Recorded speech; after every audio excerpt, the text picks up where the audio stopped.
a play called by Tom Izzo in that timeout. I was 7 years old watching a football game by myself, and I saw those winged helmets come out of the tunnel, and I was hooked at that point. Kane in Chicago! Oh my God! Kane with the overtime winner!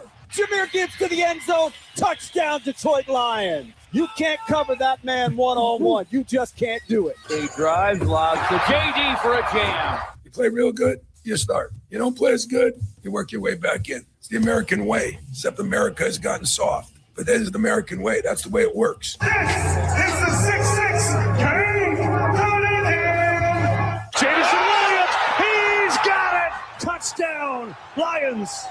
Now it's Larkin with a burst of speed. He scores!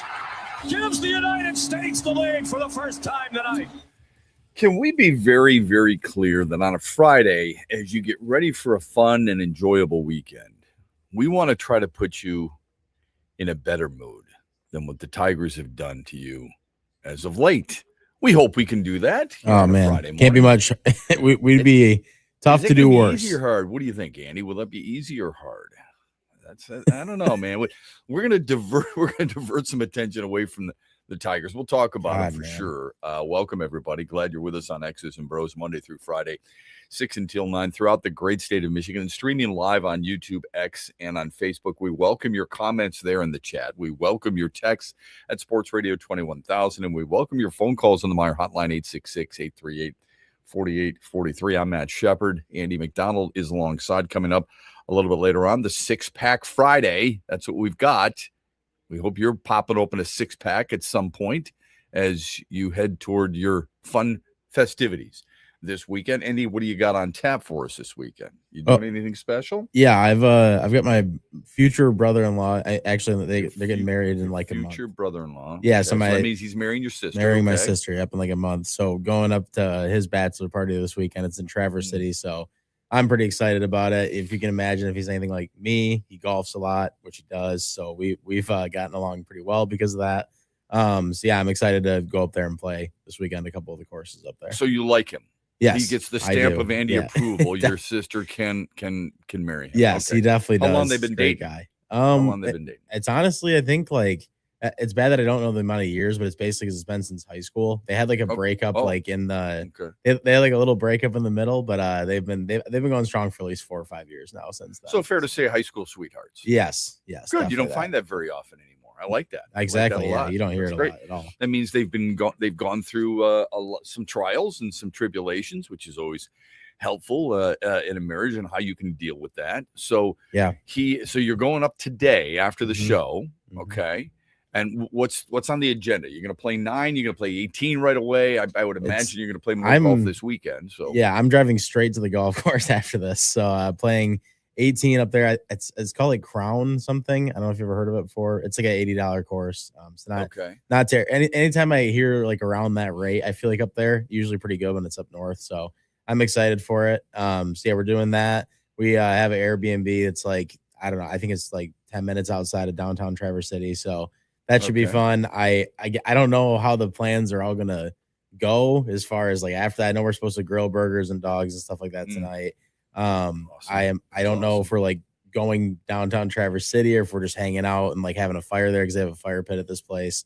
I'm sure we're gonna be outside. I want to be outside because the weather up there this weekend looks amazing, which is pretty awesome that we nailed it for that. Yeah, I love that. Yeah, tomorrow more golf. And my dad and his dad are both coming up tomorrow, so I'm looking forward to that too. Just having all of us up there. That's going to be so. Roughly, how many do you think? How many guys will be there? I think in total, it's like it's going to be 14. I think once the dads are there. Wow, that's quite a deal. Yeah, for sure.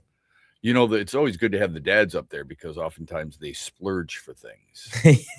Yeah. Guys, we brought another case. Here you go. If my dad's out there listening right now, I can pay for my own things. I don't know if he realizes that sometimes, but yeah. Well, look, as a father myself, let me just say this. We know you can.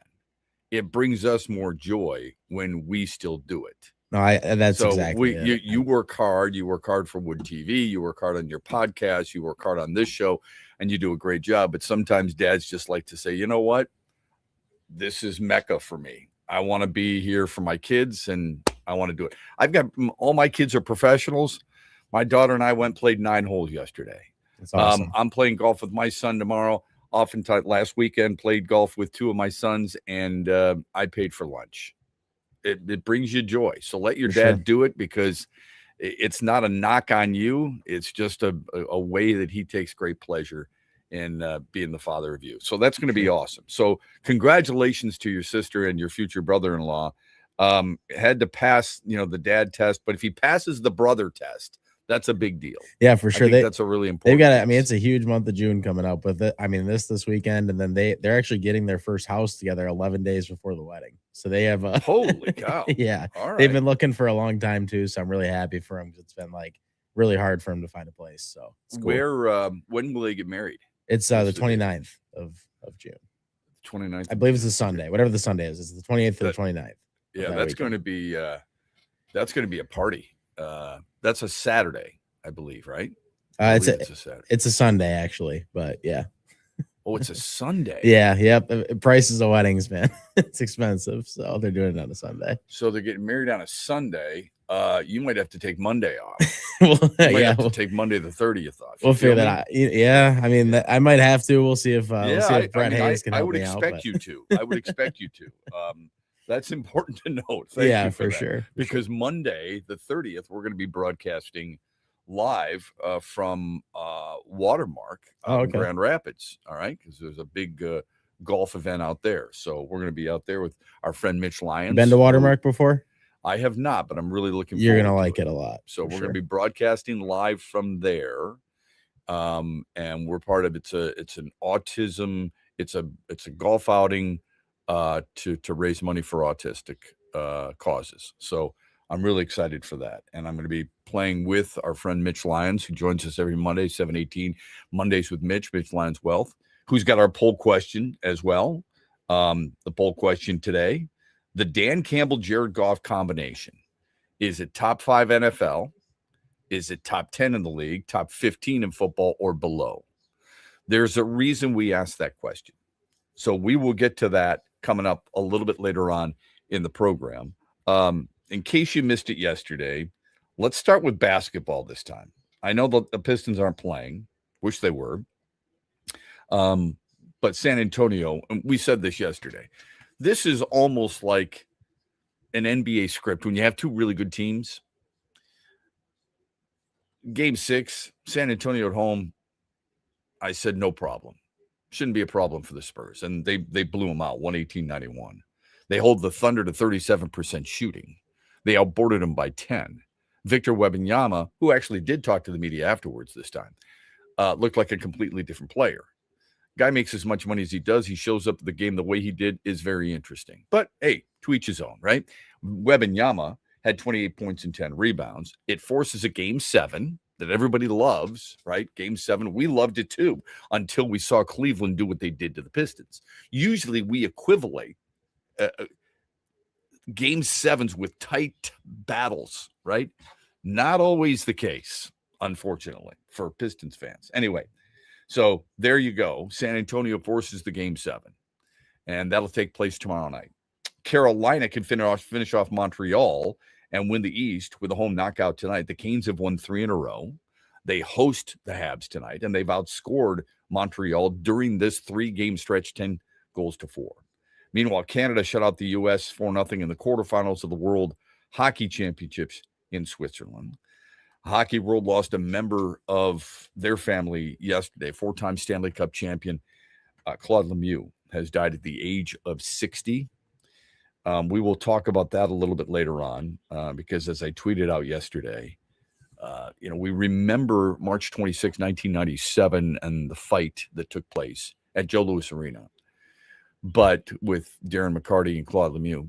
But we also need to remember that in 2022, was it? Or 2002? 2002? No, 2022. Darren McCarty and Claude Lemieux actually got together and talked about it in person in front of a live studio audience. 2 men handling things the right way. When we come back, we'll talk a little Tigers because I know they've lost. They're on the road tonight in Chicago. We'll get to that after this on X's and Bros on a Friday morning, brought to you by Mitch Lyons Wealth. Farrah's Coffee has been family-owned and operated for over 100 years. Its popular Den Blend and Dark Roast is more than coffee and more than the official coffee of the Detroit Lions. It's a call to rise. Farrah's Coffee and the Lions are the perfect match. They embrace those who show up early, cheer loud, and never back down. Den Blend is perfectly roasted in Grand Rapids and provides the ultimate fuel for fans who wake up and roar. Whether you're tailgating at the game or cheering from your couch, Den Blend is your go-to coffee for your game day ritual. Huge here for the incredible Crystal Mountain Resort in Thompsonville, Michigan. If you've never experienced the mountain, it's unbelievable. They offer up 36 holes of championship golf, Betsy Valley, Mountain Ridge, accommodations, a ton of choices. Go to crystalmountain.com, see everything for yourself. One of the top spas in America. They can handle businesses, small groups, big groups, your buddies, the ladies, and more. Book your getaway now at crystalmountain.com. That's crystalmountain.com. Dad, here's 3 reasons why we should go to the Meyer LPGA Classic for Simply Give. Okay. 1, you can spend Father's Day weekend with some real golfers. Ouch. 2, it's a good time for a good cause. Foodie fun, family fun, and fun helping feed neighbors in need. And 3? 3, do you really need another reason? Join the fun June 18th through 21st at the Meyer LPGA Classic for Simply Give. Learn more and get tickets at MeyerLPGAClassic.com. What's up, Michigan? You're listening to my good friend Shep. The Huge Show is coming up later today at 3, right here on the Michigan Sports Network.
quickly in the chat.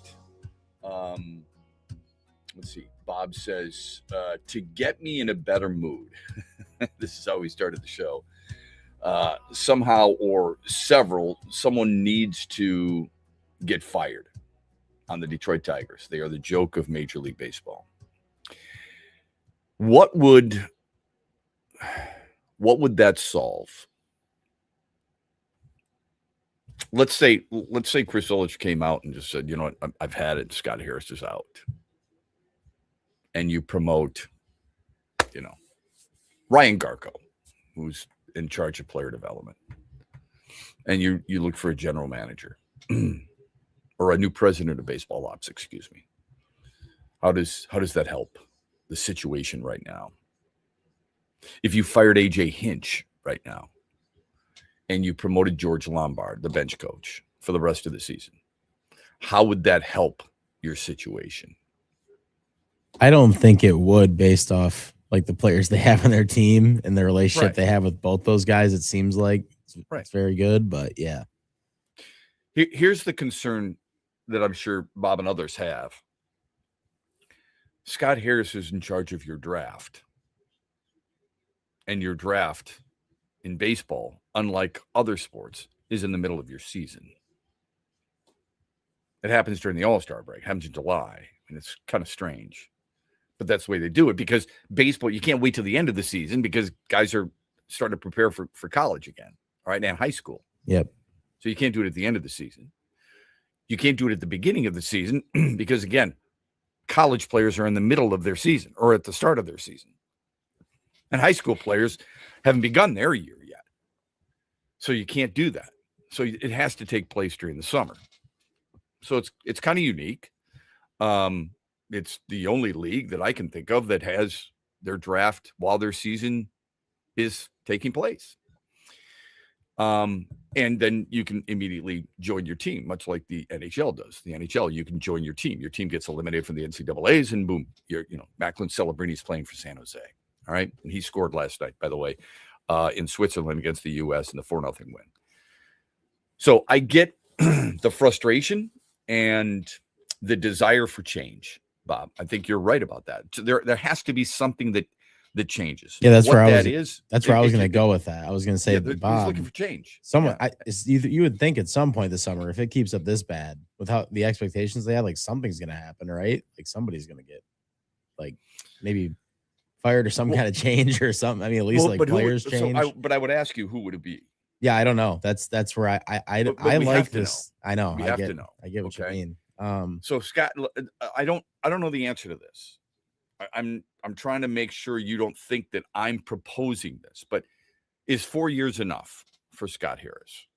And it's not like I'm a huge fan, so please don't take it out of context.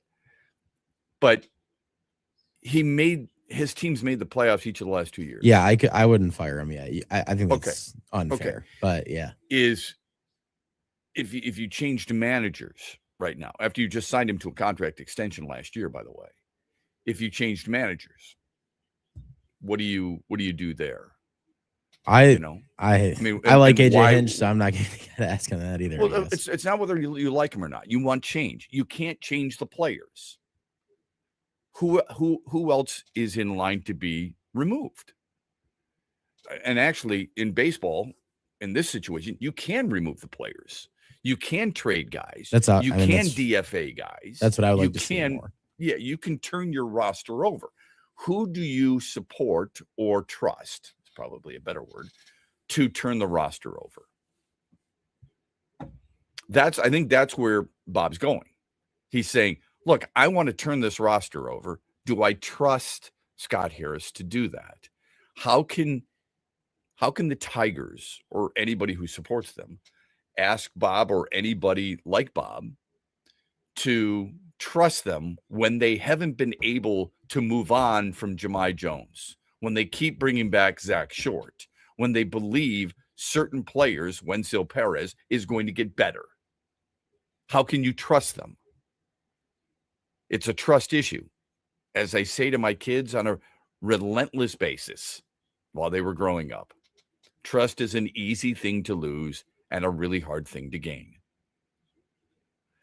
Once a general manager, president of baseball ops, a manager, a coach, a GM, whomever, loses a fan base's trust, really difficult to bring it back unless you win a championship or at least play for one. I'll bet you right now, even though he's coming back, people in Cleveland are like, I don't trust Kenny Atkinson and his decision-making. Why? Well, New York went on a 30-8 run, and look what happened, right? I don't trust James Harden. Look at what he's done in the biggest moments recently in his playoff career, Game 7s, where he has been awful. Earlier in his career, he was fine, but lately, over the last, 5, I think, or 6 Game 7s, he's been horrific. That's a hard thing to get back, even if he has a really good regular season. It might be that case for Jalen Duren. I don't know. But you're having a hard time with that. And I don't blame you. So who is it you want to move on from? Do you want to whitewash all of it and start anew? Bring in a new general manager, president of baseball ops, who, by the way, who would bring in his new general manager. So sorry, Jeff, you're out. You bring in a new manager, bring in a new coaching staff, and then what? I'm not saying it's the wrong thing. I'm just asking you, how does that work? What is it that's going to make you happy? Firing somebody? Here's what would probably make you happier. Instead of firing somebody, and maybe this is an extension of what Bob's referring to on the chat, you can follow us while we stream live on YouTube, X, and on Facebook. Maybe it's one of those situations where it would suffice if you just got rid of some players you don't believe are major leaguers. If you, I hate to pick on specific guys, but if you DFA'd Jahmai Jones today, do you think anybody would pick him up? I'm going to go with no. If you DFA'd Zach Short today, do you think anybody would pick him up? Almost guaranteed no. Right. Wenzel Perez might be a little different situation. Yeah, for sure. Okay. But are you going to be one of those situations where in July you're going to be scratching your eyes out going, how in the world can we get rid of them? I don't think so. But I would remind you this, and this is probably unfair to use as an example because he's been pretty good, but he was terrible with the Tigers. Absolutely terrible. And you didn't even want him here. But Ryan Kreidler now plays for the Twins. You know who he is, right? Same guy who in Detroit. Ryan Kreidler. Yep. Yeah. Super good dude. All right. He really is. And he was a 4th-round draft pick of the Tigers, which I think is somebody they feel like would show promise. Really good fielder in the minors. Got to the majors. Couldn't hit. 178, 111, 119, 105. Small sample sizes. Okay. Never had more than 85 84 plate appearances in a season. That's a really small sample size. But you got tired of the strikeouts. You got tired of the terrible batting average and the awful on-base percentage. He's in Minnesota right now, and he's played 17 games, but he's hitting 261. He's doing some good things in a role with Minnesota. I'm not saying that's what Wenzel Perez would do. I'm just suggesting that the people we want out of here, sometimes they need a little nurturing, a little maturation, a little marinating. Yeah, 261, and even in that amount of games, didn't even seem possible when he was here. So that's not crazy exactly right. Yeah, I'm not saying he's going to win a batting title here. I'm just saying in this short period of time with Minnesota, he's shown more promise than what he did in his 4 years in Detroit. That's all. But I could absolutely understand why Tigers fans would want to move on from those 3 players and then promote other players who would then have to be on the 40-man roster who aren't on the 40-man roster right now. Phone number in the Meyer hotline, 866-838-4843. Join us in the chat as you follow us on Facebook, X, and on YouTube at XB Mornings. And you can text us, Sports Radio 21000, on a 6-pack Friday on X's and Bros. Dad, here's 3 reasons why we should go to the Meyer LPGA Classic for Simply Give. Okay. 1, you can spend Father's Day weekend with some real golfers. Ouch. 2, it's a good time for a good cause. Foodie fun, family fun, and fun helping feed neighbors in need. And 3.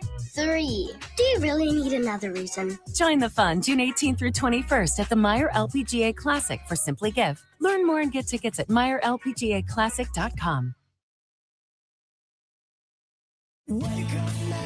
Rod Stewart returns to Soaring Eagle Thursday, September 3rd.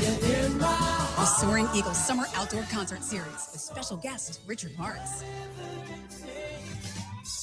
Tickets start at $71 and are on sale now at the box office and etix.com.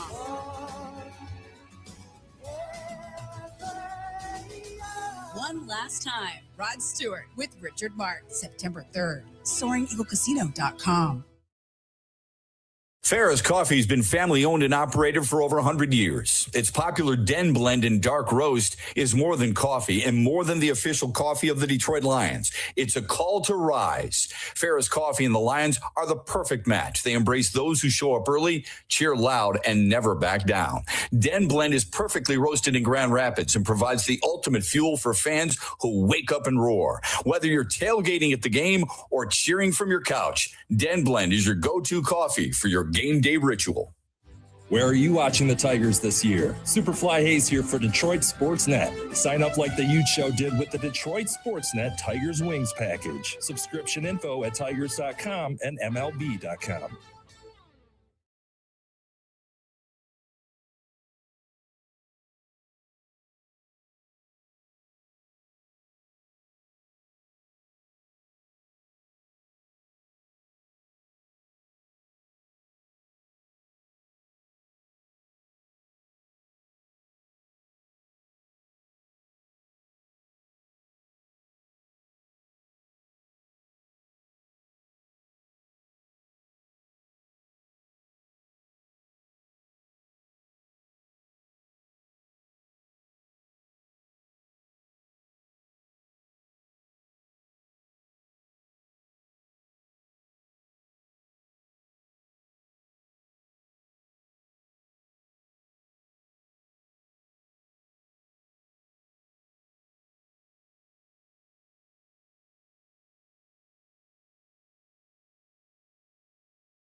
Okay, we appreciate and welcome back. 35 after the hour here on X's and Bros. Again, thanks to Bob for joining us in the chat and giving us a really good topic. People want, in order for you to feel better, some people want the Tigers to fire someone. Who and what does it solve? Roster change, one thing, yes. I mean, think about it for a minute. There's only 3 teams in the American League who score fewer runs than the Tigers. Boston, who's got a really good pitching staff, Texas, and Kansas City. Like, I read something yesterday about Tarek Skubal and the possibility of being traded.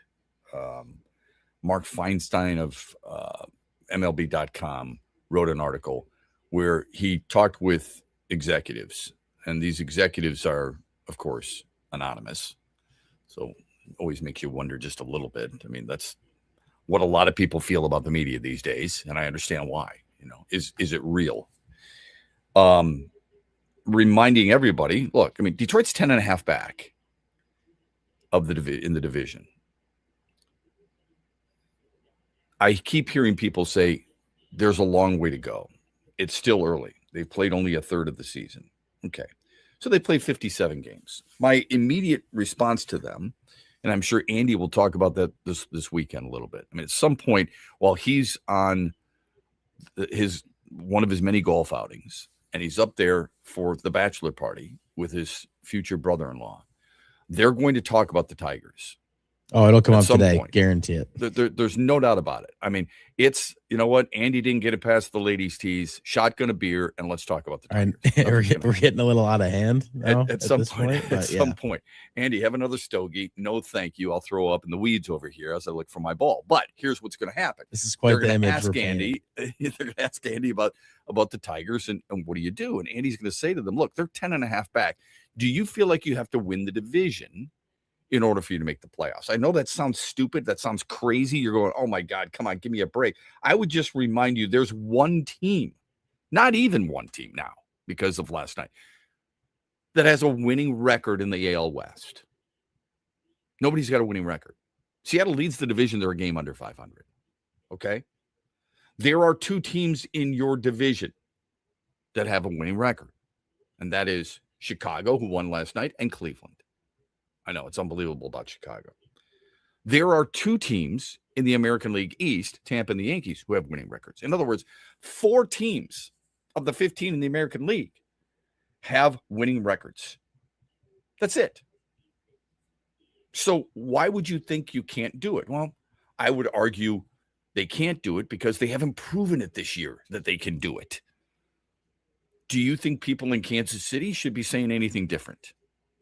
Should people in Seattle or Houston or wherever the Athletics play, Sacramento, say anything different? Do you think people in Baltimore should believe their team can do something when they're 3 games under 500 but yet have 5 games under 500, but have 4 to 5 more wins than Detroit?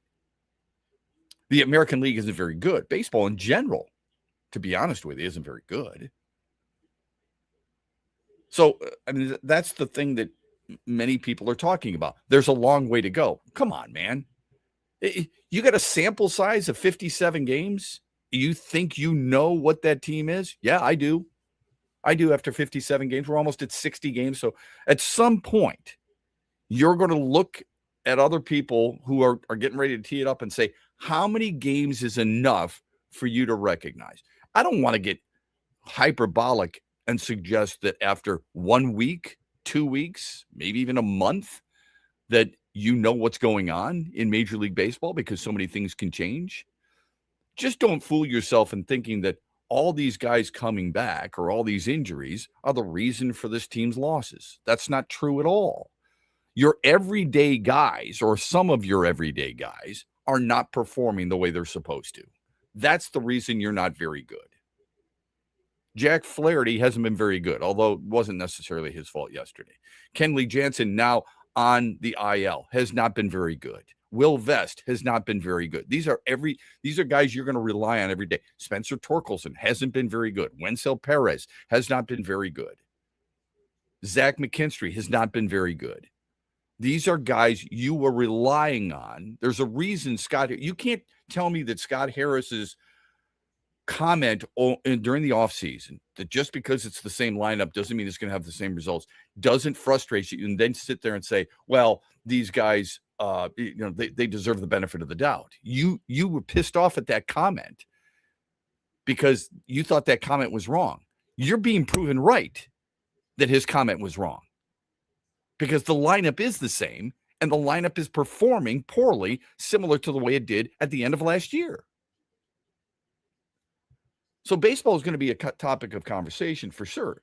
But Mark Feinstein writes, getting some quotes from various executives. One is a National League. Any club that finds themselves out of the postseason picture while carrying a star player on an expiring contract has to be considered moving that player at the deadline. That said, no one should count Detroit out yet. We're only 1/3 of the way through the season. There's a lot of baseball yet to be played. There's no question there's a lot of baseball yet to be played. I guess I'm just asking you, what on this team has made you or any executive believe that they are capable of going on a massive run that would allow them to get it back into the playoff picture?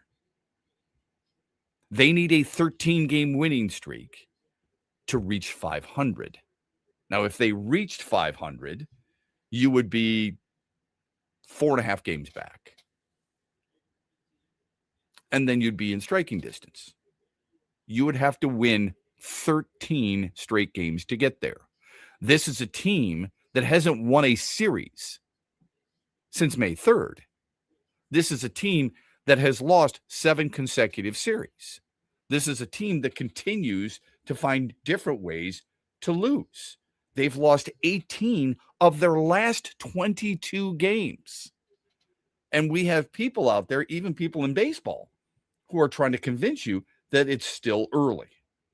An AL exec told MLB.com, I always think there is a chance, but they would have to feel confident that they aren't going to be able to go on a run and that the return would be significant enough to wave the proverbial white flag.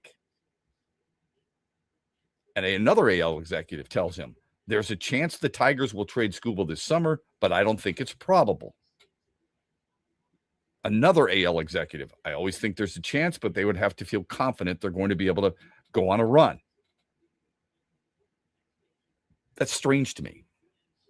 They know they're not going to be able to sign him in the offseason.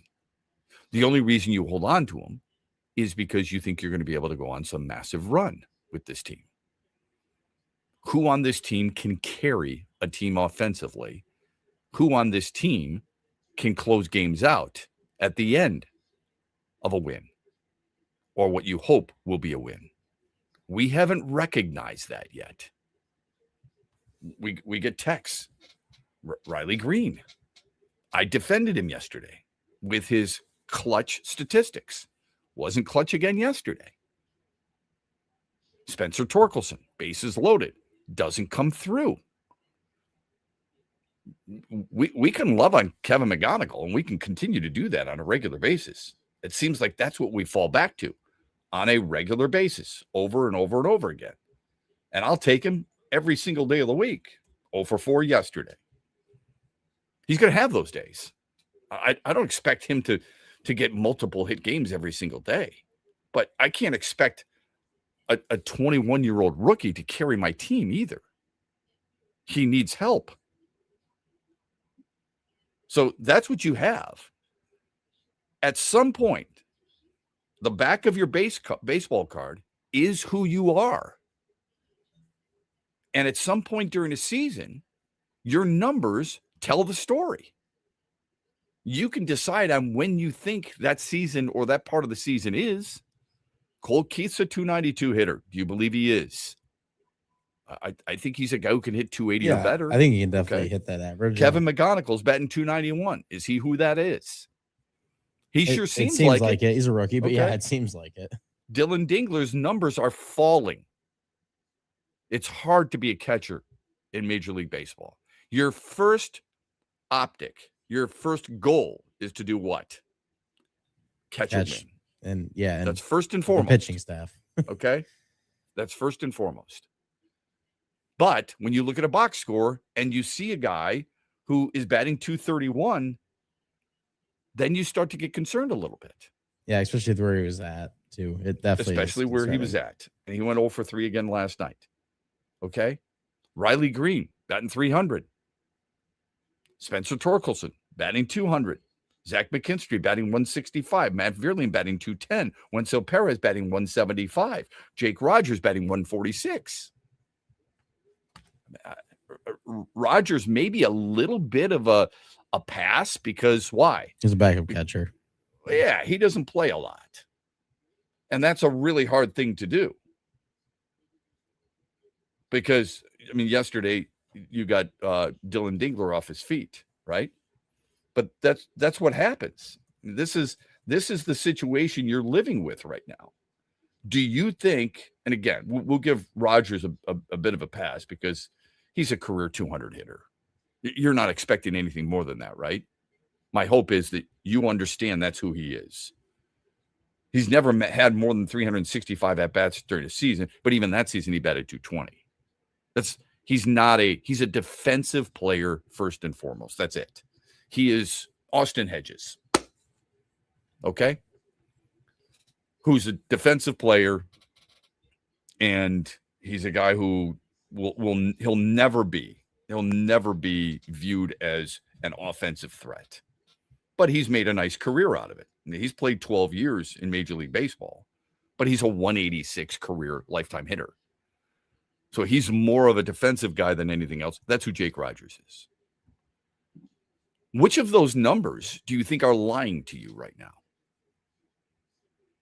And I know batting average doesn't tell everything. I get that. Whose numbers are you looking at and saying, I don't believe it? I think it's going to be a lot better than that. You're going to have a hard time selling people on that. Because for the most part, that's who they are.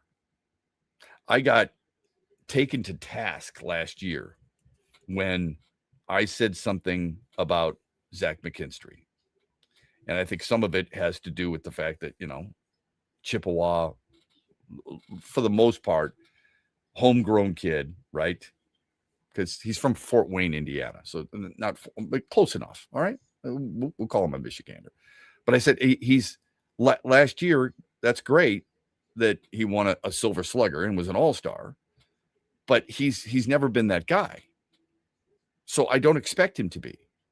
You think 57 games isn't enough to judge a player. Okay. How about 1,500 at-bats? Is that enough? When do you start judging if that isn't enough? Okay, because in 1,500 at-bats, he's a 220 lifetime hitter. Even less than that. Do you think a guy who has 1,500 suddenly the light clicks on? People want to judge Spencer Torkelson right now because the number of at-bats he has. That's fine. I'm not going to disagree with you. But you won't do that with Zach McKinstry? That makes no sense to me. How can you have two different playing fields there for players who play in the same league? That's who he is, man. If you think a guy who has never hit better than 259 a year ago, and that was a special season for him. Prior to that, 215, 231, 206, 91, 199. Those are his batting averages. If you think suddenly he's going to be a 300 hitter or a 280 hitter, I don't know what gives you that indication whatsoever. Sometimes players, it's the Denny Green as he pounds as the Vikings head coach, and he pounds. It's who we thought they were. A lot of these guys, everybody, are exactly who we thought they were, unless you just got caught up in some euphoric rage where you're thinking, yes, I was wrong.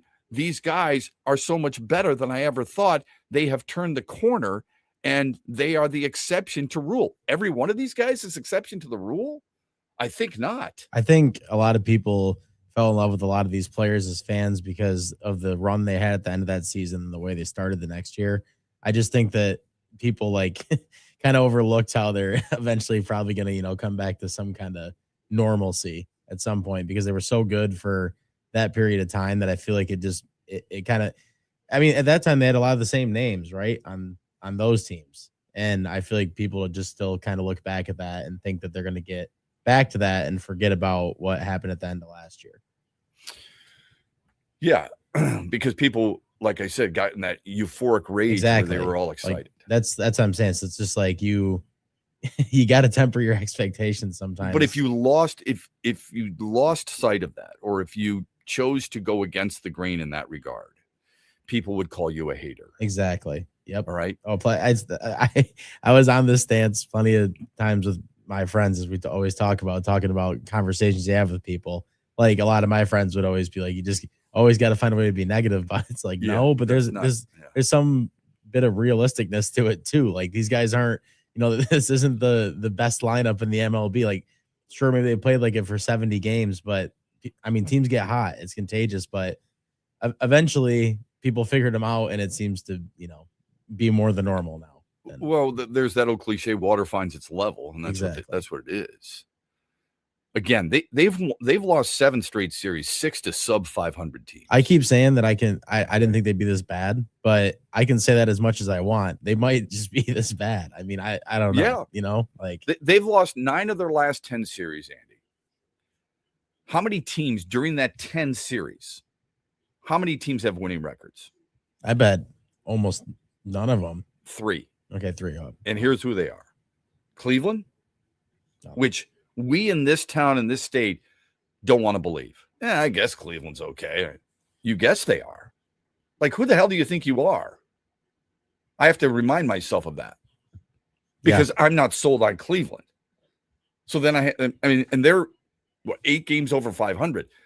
I'm not sold on Cleveland, but I would expect everybody else to be sold on the Tigers. Who the hell do I think I am? Cleveland swept Detroit in a 4-game set, but I'm going to sit there and say, I don't believe in them, but I believe in Detroit. Because why? So the 3 teams that have had those winning records, Cleveland, Atlanta, and Cincinnati. Okay, that's fair. I didn't think about how far it went back. You know what I mean? 10, 10 series is a lot of games. Yeah, 10 series is a lot of games. So that's the whole point I'm making. Here's the other issue. And perhaps this is a better discussion for a different day, but when you look at Tarek Skubal and those who can afford him and who will need him, like Atlanta probably can afford him. They don't need him right now. The Cubs can afford him. Do they have a package? We talked about this yesterday. Do they have a package that would entice Detroit? And, of course, they're in the mix because they're 5 games over 500, even though they went through a 10-game losing streak. Dodgers, of course. There are teams that can afford him, but they don't need him. They have other needs at the trade deadline. So you've really narrowed the scope. Like Milwaukee could use him. They've got the resources. Are they going to re-sign him? Probably not. Check him off the list. You have a certain number of teams that can afford him and need him at the same time. Got to keep that in mind as we move forward. This first hour of X's and Bros, proudly brought to you by our friend Mitch Lyons Wealth. We're back after this. The Freddie the Pizza Man Foundation is dedicated to providing support to families and Michigan schools touched by autism. We invite you to join us in supporting these families and schools by making a donation at freddythepizzaman.com. With your donation, you can help provide essential resources that can make a real impact. Visit freddythepizzaman.com to make a donation and to learn more about the foundation's mission. That's FREDI thepizzaman.com. Together, we can make a difference. Huge here for my good friend Josh Garvey and the team at Dorn Mayhew, West Michigan, one of the world's top accounting, CPA, and business firms. Their worldwide headquarters are in Troy, Michigan, on the east side of the state. And Josh and his team connect with all the sports fans and businesses across Michigan. They bring you John Beeline on the Huge Show. They bring you Lomas Brown during the Lions season. They are a top shelf team when it comes to growth and understanding what their clients need. And mix in when we do the Beat Huge contests or the NCAA March Madness brackets. Thank you, Josh Garvey, for what you do for the Huge Show and the Michigan Sports Network. Simple and easy. Just find Dorn Mayhew on all the social networks or just Google Dorn Mayhew and find out how they can help your business. And again, a special thanks to Josh Garvey and the Dorn Mayhew team in West Michigan. Huge here for the Michigan High School Athletic Association. You can stay up to date on the latest from Lansing 24/7 at MHSAA.com, at MHSAA on Twitter, and MHSAA on Facebook. The latest news, press releases, and stories connected to every high school in the state of Michigan, available for you 24/7 from the Michigan High School Athletic Association. Log on to MHSAA.com, at MHSAA on Twitter, and MHSAA on Facebook. And if you're looking for archive boys and girls high school sports, MHSAA.TV. That's MHSAA.TV. 24/7, everything you need to know about high school sports in Michigan. Log on to MHSAA.com. Make sure you listen weekly to our Moving Ferris Forward interviews with Ferris President Bill Pink and other leaders who are moving Ferris forward. Find out more about Big Rapids and Ferris and what they have to offer at ferris.edu.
Hour of the program. Thanks for being with us here on this Six-Pack Friday. We're brought to you this hour by our friends at Meijer. This is X's and Bros throughout the great state of Michigan. I'm Matt Shepard. Andy McDonald is, of course, alongside with us, as he is every single day. We're talking about the Tigers just before the break. Let's get to a text. Our friend Freddie. The Stanley Cup final will be interesting. Who can beat Carolina? They've been incredible. As for Vegas, who thought they could beat Colorado or even hang with them? Not me. I thought Colorado was an absolute machine. Not because they won the President's Trophy, just because of how good they were, or how good they are, I should say, offensively.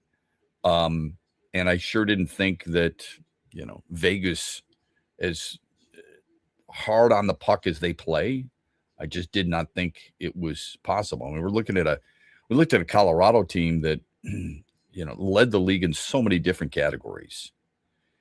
And they had so much talent. 55 wins is pretty damn good. Carolina's got 53, by the way, during the regular season, but pretty damn good. And you look at the goals for, this is the thing that convinced me of it. And I know defense wins championships and all that other stuff. I get that. But as I've always said, you've got to score too. There's only one team that scored at least 300 goals this year, and that was Colorado. Okay. When you look at them offensively, or when you look at their team, you think offense first. At least I do. When you look at their team overall, though, they also allowed the fewest goals. They only gave up 203 goals. They were at plus 99 in goal differential. Andy, do you know what the next closest team was from the plus 99? Vegas was a plus 15, just so you know. Now, I use this a lot. I use run differential a lot. I use point differential in football a lot. And I use goal differential in hockey a lot. I think it's an important statistic. Next team. Colorado's a plus 99. Vegas a plus 15. I know whoever it is isn't close to that, probably. It's probably a good margin off. Maybe like Carolina. It's Tampa. Carolina's only a plus 26. Okay. It's Tampa. And Tampa was a plus 59. Wow. That's yeah, like I said, I knew it was gonna be a huge drop off. There's no way. I mean, Colorado wasn't just one of those, like, they weren't just a 1 seed coming in. They seemed like the team coming in to me. But yeah, I mean, remember a year ago, Winnipeg won the President's Trophy. And the last team that won the President's Trophy to win the Stanley Cup was the 2013 Blackhawks. But Winnipeg last year, they led the league in a plus-minus differential of plus 86. That's still 13 goals difference. In hockey, 13 goals is a lot. So, to me, I didn't see anybody beating Colorado, at least in the West. No, it's maybe Dallas. I thought Dallas was a really good team. That's a crazy statistic. And every time you bring up the 2013, the Blackhawks being the last time, it just stuns me. That shows how hard it is to win in hockey. Like, seriously. So I know it's amazing. It's crazy. So I think Carolina would be favored over Vegas, but again, with what Vegas just did to Colorado, beating them is one thing, sweeping them is totally different. I mean, incredible. And to come from 3 goals down in game 3 and do what they did. Amazing. Another text. I may have to tune out of today's show. Andy Dirks told everybody yesterday, maybe it's time for fans to tune out of sports radio. Okay. I didn't hear that. I don't know if you heard that, Andy, or not. No, I didn't. I didn't watch the broadcast yesterday. So, okay. Well, why would you, do we all understand what sports radio is for the most part? At most stations, in most shows, it's trying to get social media attention, and it's a lot of people, unfortunately, who I'm not saying all, but a lot of people who don't know the inner workings of teams and leagues and things of that nature. So it can be very emotional. I get that. But it's a way for people to vent. So for an analyst to say, maybe we should stop listening to sports radio, it's just not smart, and it's not fair. People love their sports. especially in this state. They want to talk about it. They want to hear about it. They want analysts to provide some inside information. They want opinions, and they want to form an opinion. You're sitting here telling them to stop listening? And I mean, listen, do we do that with any other format of radio? No. I mean, Andy Dirks obviously used to play for the team, so he's clearly got a passion for them, and I understand like why he likes the organization a lot and everything else. But it's like, at the same time, what do you expect everybody to have a positive view or like give the positive insight right now when the team is playing how it's playing? I mean, seriously. Yeah, here's how we always combat that anytime I was calling games of any team. And look, I called a Michigan team that won 10 games. I called an Eastern Michigan team that didn't win a game. I called preseason and followed the Lions all year long when they went 0-16. I called a lot of Tigers baseball that was really bad baseball, okay? People are going to have their opinions. There's nothing wrong with that. But what you can do is you can say, if you hear somebody who has an opinion, whether it be a talk show host or a fan, and you disagree with it, make note of it and tell them why you may disagree. Give them information that maybe why you disagree.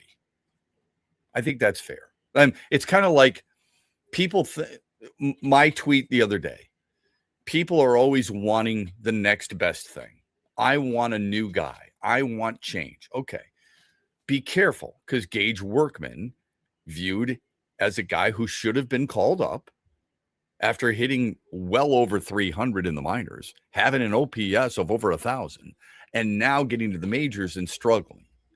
Now, the fan who gets too emotional says, yeah, well, he was never seen as a prospect. Well, you're a 4th-round pick. You're a prospect. Okay, so let's be careful there. He not seen as a high prospect, but he's viewed as a prospect. You don't use a 4th-round pick. You don't elevate a guy from low A to double A to triple A and then to the majors and other organizations too, because he was with Chicago for a while, then and not view him as a prospect. So that's probably not true. But how would you handle that? If somebody's pissed off about a certain player and you believe that mindset is incorrect, then you handle that by giving them information. You hope they're watching and listening, giving them information that might change your mind. Okay? How about yesterday? We had a text regarding Riley Green not clutch. I'm not going to be able to change that texter's mind, but I can give them some information on why you may not be, it may not be fair to brush or use a broad brush with him. And I gave an example of Jose Ramirez, and I gave the statistics moving all the way down the line on clutch statistics. I don't know if that texter is going to go, you know what? He's right. I'm wrong. But I do believe they may look at things a little differently moving forward. And that's how you handle it. You don't sit there and say, stop listening. Don't listen to these guys. Don't have an opinion. Bullcrap. Those people are entitled to their opinion. Their opinion may not always be correct based on certain facts, and you can dispute it or refute it. But to sit there and say, tune it out is ridiculous. Shep, would fans want Chris Fetter fired? That's a great question. It really is. Because I think he's viewed as one of the brighter pitching coaches in all of baseball.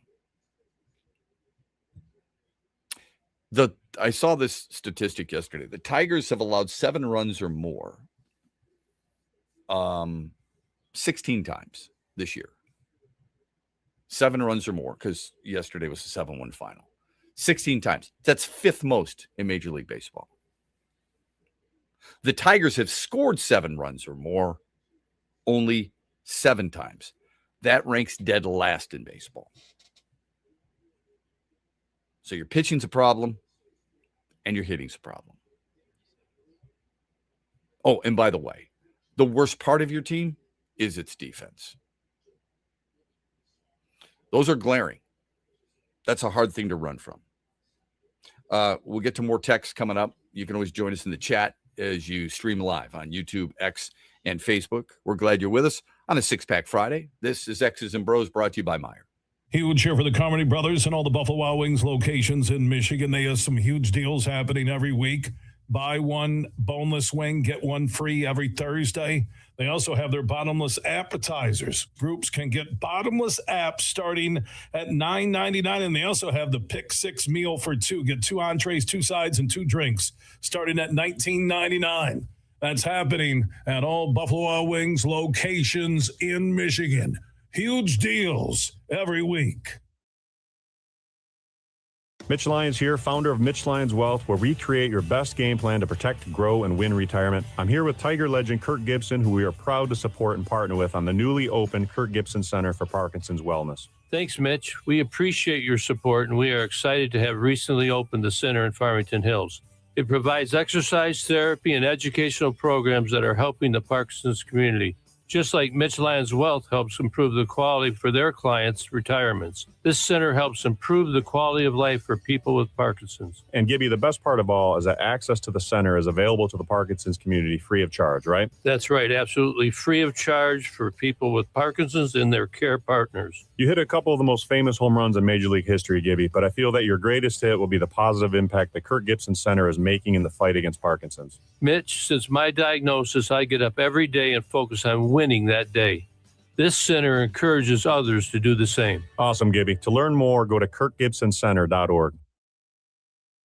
Farrah's Coffee has been family owned and operated for over 100 years. Its popular Den Blend and Dark Roast is more than coffee and more than the official coffee of the Detroit Lions. It's a call to rise. Farrah's Coffee and the Lions are the perfect match. They embrace those who show up early, cheer loud, and never back down. Den Blend is perfectly roasted in Grand Rapids and provides the ultimate fuel for fans who wake up and roar. Whether you're tailgating at the game or cheering from your couch, Den Blend is your go-to coffee for your game day ritual.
18 after the hour. Welcome back. X's and Bros, Monday through Friday from 6 until 9. Thanks for being with us throughout the state of Michigan, wherever it is you may be listening.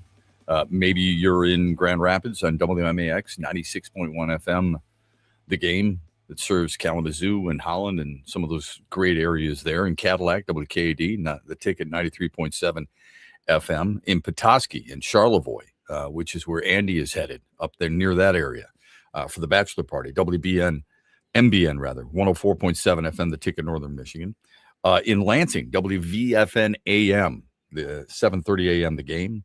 And in Traverse City, WKAD 93.7 FM, The Ticket. We appreciate that as always. Maybe you're watching us streaming live on X and in YouTube and on Facebook. We appreciate a little bit of your time on this Six-Pack Friday, the Six-Pack coming up at 8:18.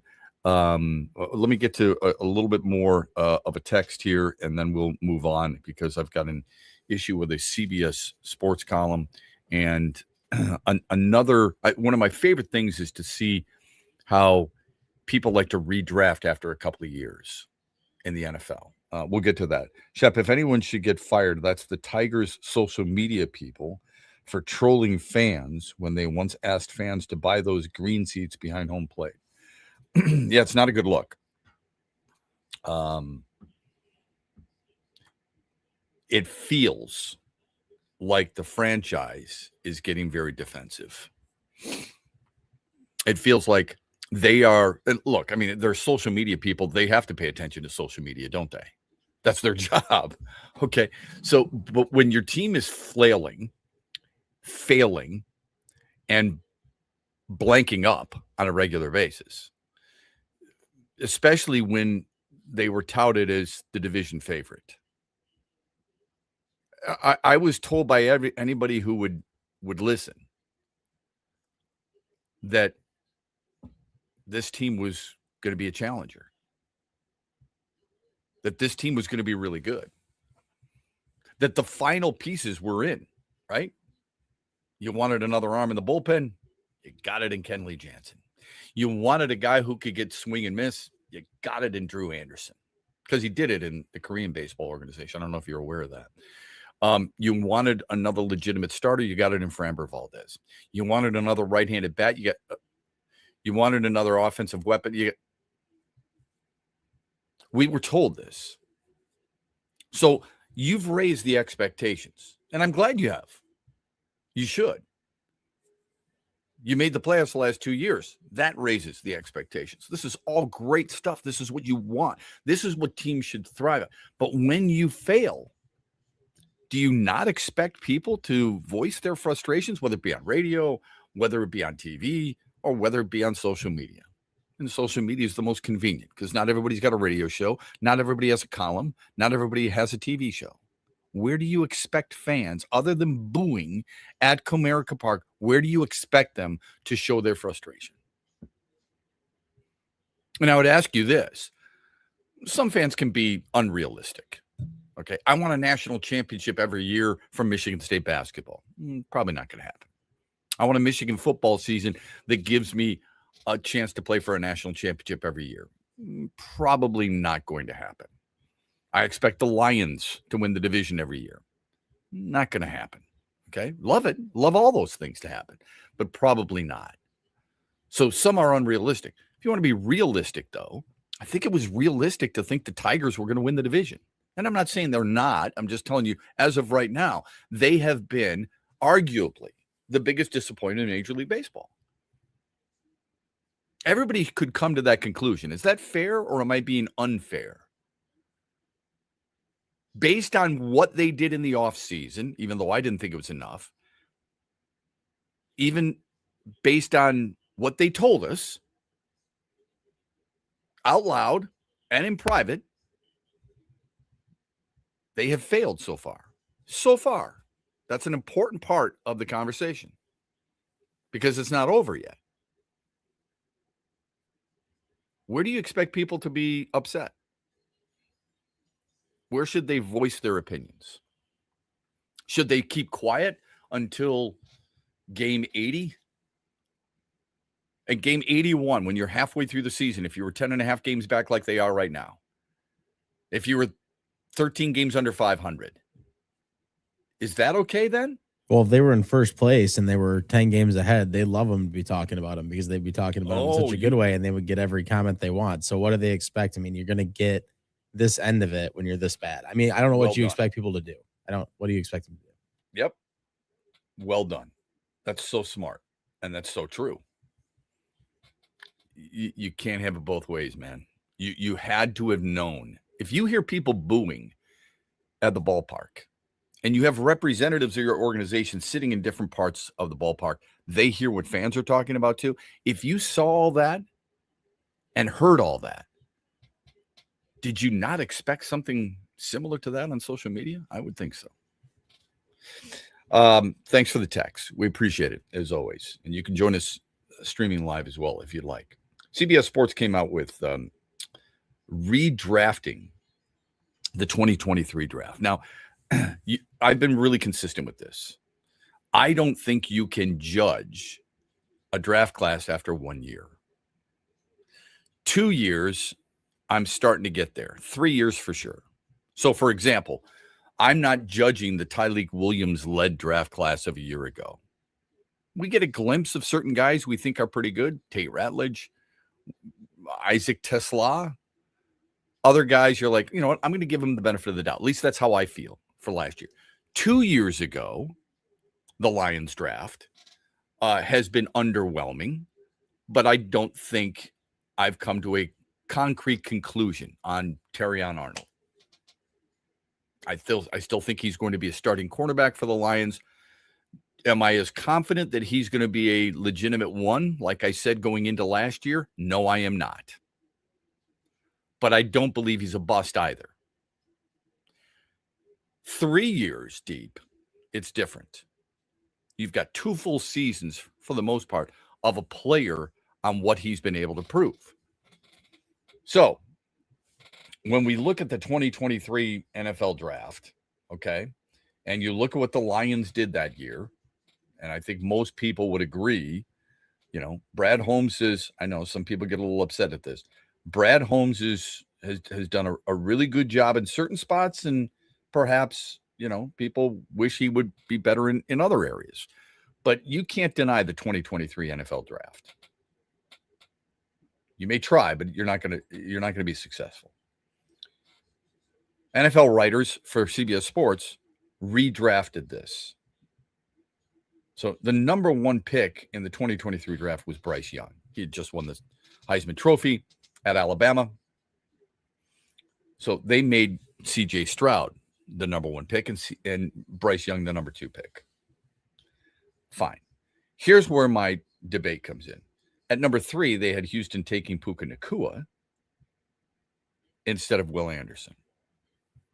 I think Puka Nacua is one of the best wide receivers in football, don't you? I think so. I don't know how you'd argue it. Yeah. Yeah. Do you think Will Anderson's one of the best edge rushers in football? Yeah, it's not really something that you would want to change your pick on necessarily. Agreed. I have a problem with 3 specific picks that the CBS Sports has reclassified. All right. Did they give like a reasoning? Did they say anything about like why they would switch Will Anderson? Why they would switch? Yeah, they do. Anderson was such a good pick here, and the cost, it turns out, was not prohibitive either. But rules are rules. So instead, Texas gets Bryce Young, a legit weapon, in Puka Nacua. You still had some pretty good wide receivers at the time. Nico Collins, Tank Dell, rather. Then they have Will Anderson going to the Colts right after, instead of taking Anthony Richardson, who they did not have as a first-round draft pick. And who, if you remember, during that season, some people said his sample size is way too small for me to take him in the first round. And constantly ridiculed. Shep, we need an athletic quarterback.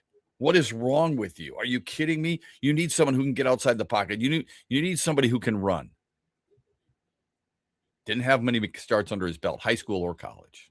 We'll pick it up there when we come back here on X's and Bros on a 6-Pack Friday, brought to you by Meijer. Rod Stewart returns to Soaring Eagle Thursday, September 3rd. The Soaring Eagle Summer Outdoor Concert Series with special guest Richard Marks. Tickets start at $71 and are on sale now at the box office and etix.com.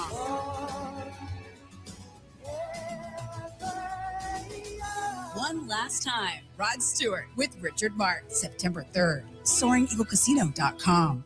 Huge here for all the ABC warehouse locations in Michigan. Now, if you're looking for the best prices on TVs, furniture, appliances, mattresses, and more, you need to go to abcwarehouse.com. You can shop there and also shop in person at all ABC warehouse locations across Michigan. For the one close to you, go to abcwarehouse.com. Best deals on TVs, appliances, furniture, and mattresses at all ABC warehouse locations in Michigan.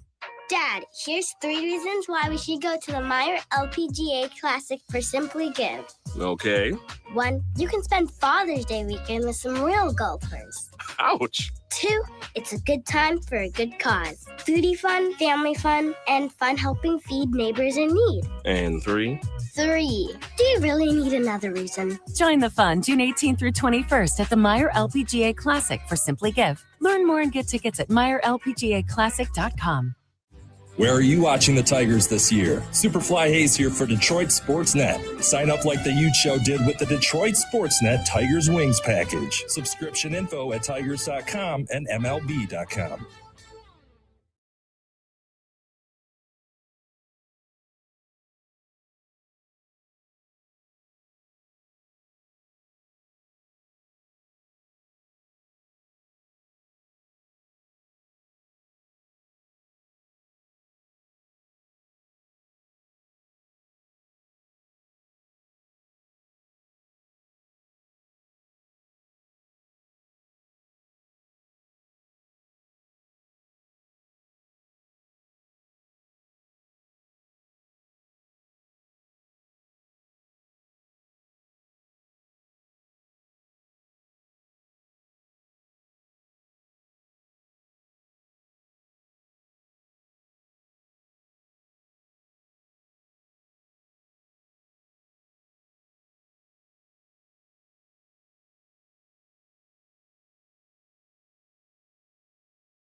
CBS Sports article is an interesting one when they are redrafting 2023. It shows you how good the Lions did in drafting in 2023. Jahmyr Gibbs, who was drafted 12th overall, and Detroit moved back to get him, was taken 5th by Seattle, even though Seattle took a really good corner in Devin Witherspoon, who I really like. So that's what they did. That was part of my issue. So 3 and 5 there. And then a little bit later on, 8, they had the Falcons taking Jalen Carter instead of Bijan Robinson.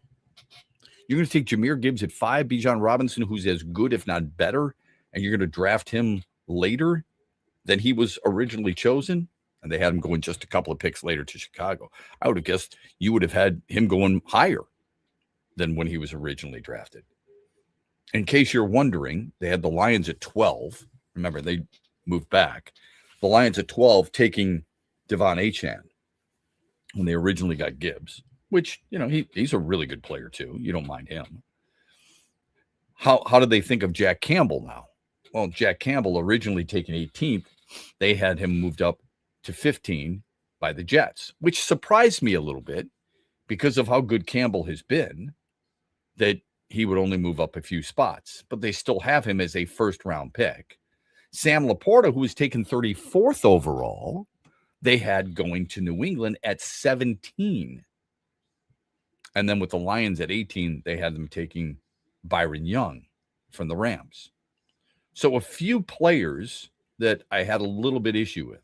One more Lion for you, and that's Brian Branch, who was taken in the second round, 45th overall, right? 45th overall, and drafted 20th by Seattle.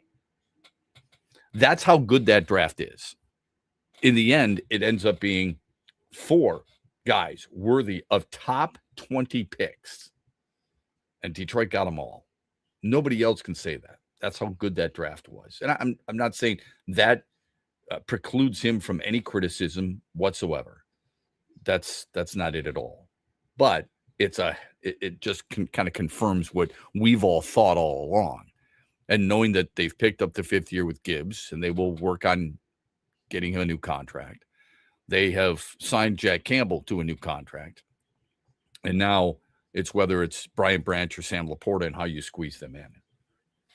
I know there are some Lions fans out there who are like, you know what, one of them's got to go. We don't need this guy for a certain reason. I want best players. I want guys. I want both of them. I'm greedy. I want both of them. I don't know if they'll be able to do a more team-friendly deal like Jack Campbell did for Detroit. I don't know if that's who Sam Laporta is or Brian Branch is. And I wouldn't judge them based on that, because especially in football, I know too many guys who played in the NFL who recognize how short your career can be. I mean, even Calvin Johnson, as great as he was, 10 years, right? Not even. Barry Sanders, how great he was, 10 years. All right. So you've got that window to make it. And I'm not going to hold it against them if they choose to take as much money as they can. Because I hate to tell people this, as much as you and I love what Jack Campbell did with that contract, if they don't win, it's not like you're going to be saying, hey, that's okay, man. Thanks for everything. And players know that. Anyway, so you look at that situation. I want guys who, and I've said this time and time again, we got top 5 players. We've never had this in the organization. I think back to when I covered Barry Sanders, obviously the best running back. He was among the best at his position. Herman Moore was among the best at his position. The trio of Moore and Morton and Perriman was the best, but Moore was a top 5 at his position. Kevin Glover was probably top 5 at his, maybe top 10 at his position. Lomas Brown was. Chris Spielman probably was. Benny Blades, Jerry Ball. I don't know if Jerry Ball was. Robert Porcher. Those guys were all top 10 at their position. You think about what Detroit, and they didn't have the trigger. Scott Mitchell wasn't. Sorry. He just wasn't. Even though he does a podcast right now with Herman, he wasn't top 10 at his position. Detroit has a top 5 offensive lineman. They have a top 8 quarterback. They have a top 5 running back. They have a top 5 wide receiver. They have a top 8 to 10 tight end.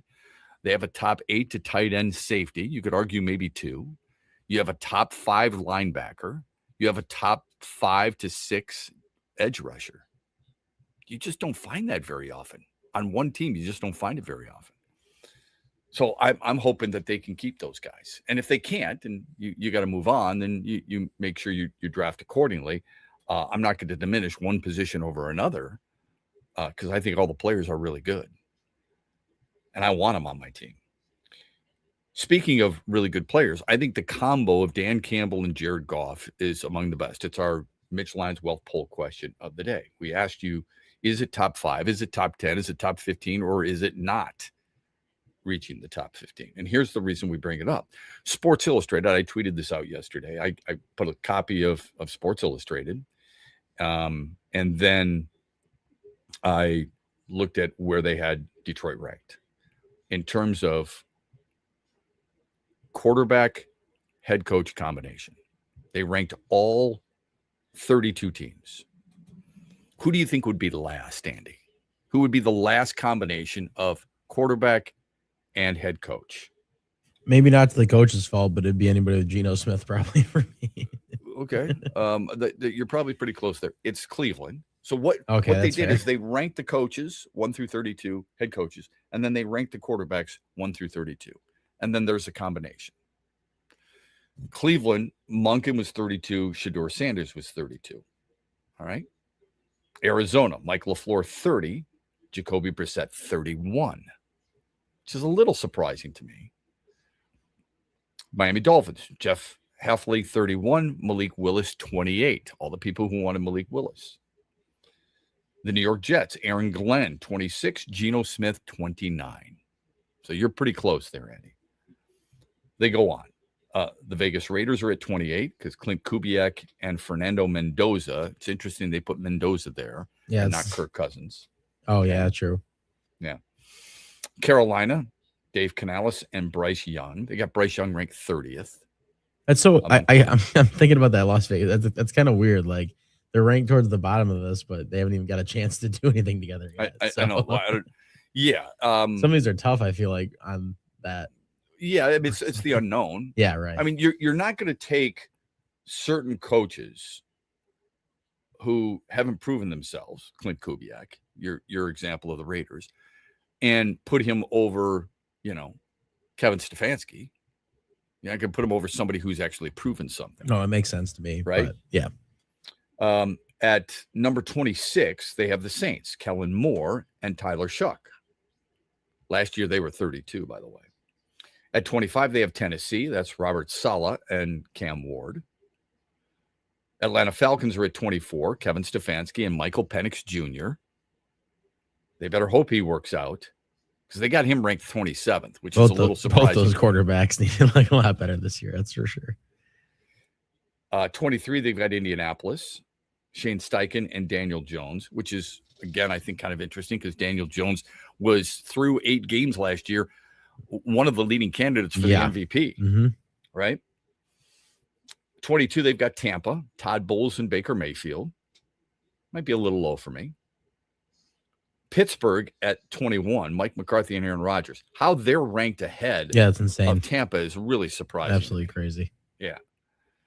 So again, there's one of your first notices of is how much should I really buy into this list?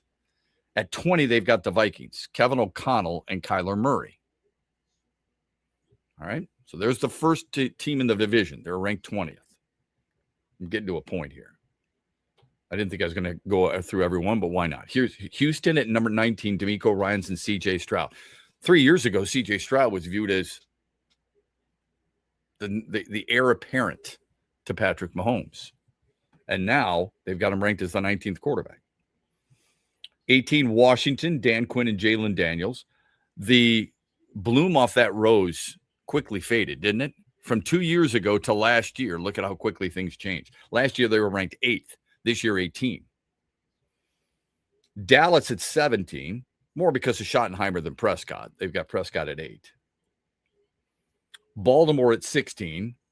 Jesse Minter and Lamar Jackson. They've got Jackson at 4. Minter at 28. Last year, they were ranked 2nd in the National Football League. 15, they've got the Giants. John Harbaugh and Jackson Dart. John Harbaugh, they've got ranked 8th. Yeah, it's pretty crazy little spot there with those two not being together anymore. Yeah. 14, they've got Buffalo. Joe Brady and Josh Allen. Allen, they've got 2. This is because of Brady more than it is Allen, obviously. Philly, they got 13. Sirianni and Hurts, which it's not like I'm a huge fan, but my goodness. Yeah. I mean, those two guys together, I mean, getting to 2 Super Bowls and winning 1 is a little surprising that they would be that low. At 12, they've got the Lions. Dan Campbell at 15 and Jared Goff at 12. Last year, they were ranked 11th. I thought it was too low a year ago. I think it's too low this year. Here's what they write. After surprisingly missing the playoffs last year, the Lions are looking to rebound. For Campbell, it's a prove-it season. Do you think it's a prove-it season for him? No, I wouldn't call it prove it. I mean, he's already proved it. So I don't think that's the right way to. What has he proven before we get into that? I think he's proven that he can build a winning team. I mean, they still, at the end of the day, they still had a winning record last year. I don't know. They're not, I don't know. I guess what does he mean? Like prove that he can get to a Super Bowl? Yeah, they're trying to I ask? don't know what they mean. I don't. That's such a generic term. It's a prove-it season. I think he's proven he can coach. It's proven that he gets his players to believe in him. I think for the most part, he's proven that he puts his players in positions to succeed. Building a team is more on Brad Holmes than Dan Campbell. I mean, it's a combined effort, but it's more on Brad Holmes. I think he's proven he's a good football coach. Now, if they don't make the playoffs this year with this roster, if they're healthy with this roster, then there's some deep concern. Last year, there were excuses built in. Now, those same excuses were built in the year before, but for some reason, we were able to overlook those. Yeah, no doubt. I mean, we're up to 15-2, right? He definitely has to make the you didn't have playoffs. Aiden Hutchinson, but you got to 15-2. I think if they don't last make year, not making the playoffs and finishing last in the division is a problem. Yeah, you don't make the playoffs, that'll be an issue. I just like is that prove it? I don't know. I guess I don't. Right. Yeah. Well, last year, so they losing both coordinators. I thought that was overblown. It wasn't losing them; it was picking their successors. This was more important. Sure, you lost Ben Johnson and Aaron Glenn. Aaron Glenn was torched in New York. Ben Johnson is, to a certain extent, outside of Chicago, not very well liked, but who cares? As long as you're a good coach, you win the division. Games. So. Yeah.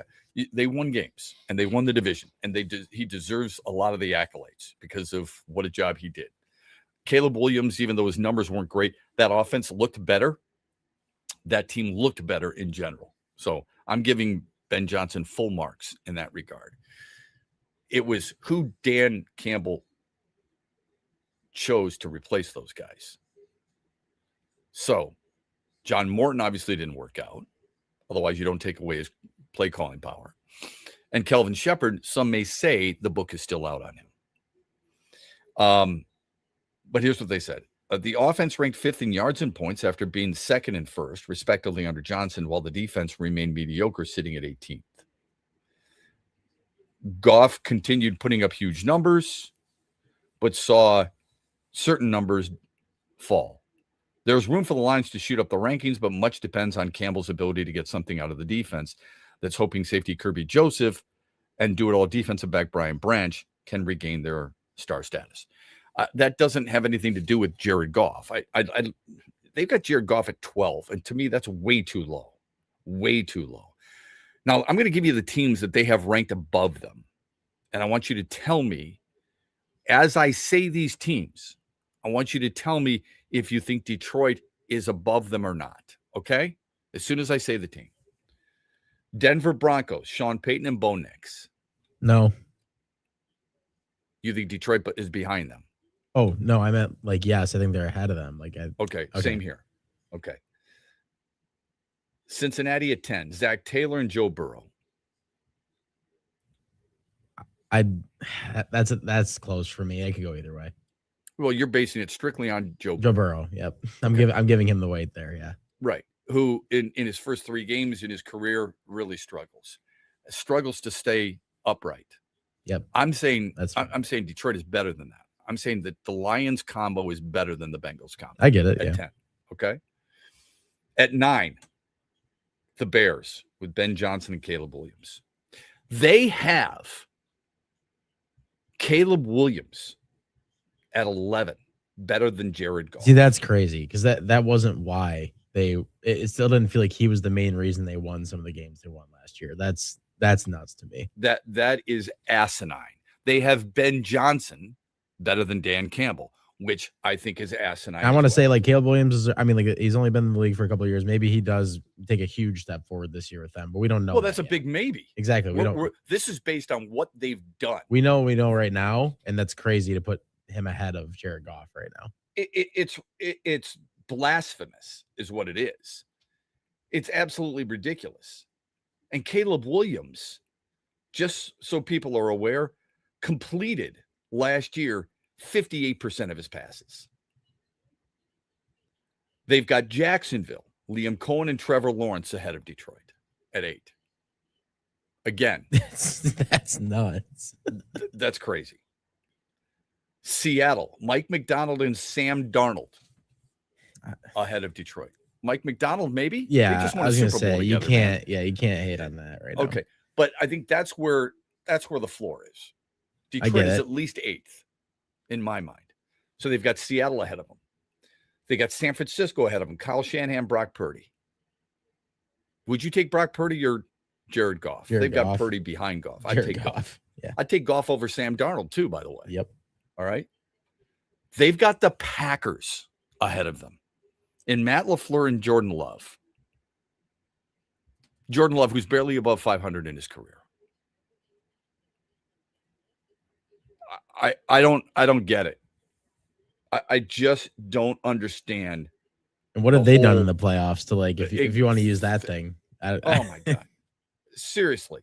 Andy, it's not that I don't like the guy, but this national love affair with Jordan Love to me is unbelievable.